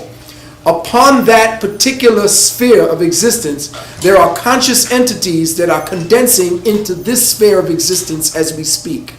We were all at one time sun children, and the earth is the byproduct of a sun that once burned and gave life. This is where you get the sacrificing sun, because as the sun gives up its life, it becomes the sun that gave up its life to redeem man. So you're understanding the whole cycle of the Bible that you're talking about, the whole Christ cycle, is that this earth was once a sun. And when they talk about Adam and Eve coming from the rib of Adam, well, if you look at the sun's rays, it looks like ribs. And when the sun burns out and then begins to float into outer space and gets caught up as a molten ball around the peripheral sun of another sun and gets caught up, he becomes the prodigal son that comes back to the Father. And that now cools down, and the entities on the spiritual realm that were living on that sun now begin to condense into the human forms that you see us here before. So every time you watch a son being born, you're watching the gateway for a consciousness cycle to come into being. And meanwhile, while it is condensing into this realm, it is serving the realm that went before it. Just like the moon was once inhabited, now they found on the moon a ship that could hold over 100, 200, 300 people. It's almost like an ark. And they found it with one of the cycles that they had going across it. And this ship, they said, had to be over 2 to 3 million years old. So know, beloved brothers and sisters, that the hype about you being 6,000 years, the hype about it being only 4 million years, is bullshit. There's too much information coming out to show that you are here forever and ever and ever, that man never had a beginning and man will never have an end. Yes, Sister Henry. Two questions, but we'll make it quick. I want you to talk about the Akashic realm. You had mentioned in the last lecture that they've already tapped into it. What does that mean, especially for the community folks? And number two, can you, as we're moving through this shift, Pianal Gan is being activated, does that open the door for us to have contact on a conscious level with folks from Ladies, Sirius, and all those other places? Oh yes, they're already contacting us, Okay. but they're not contacting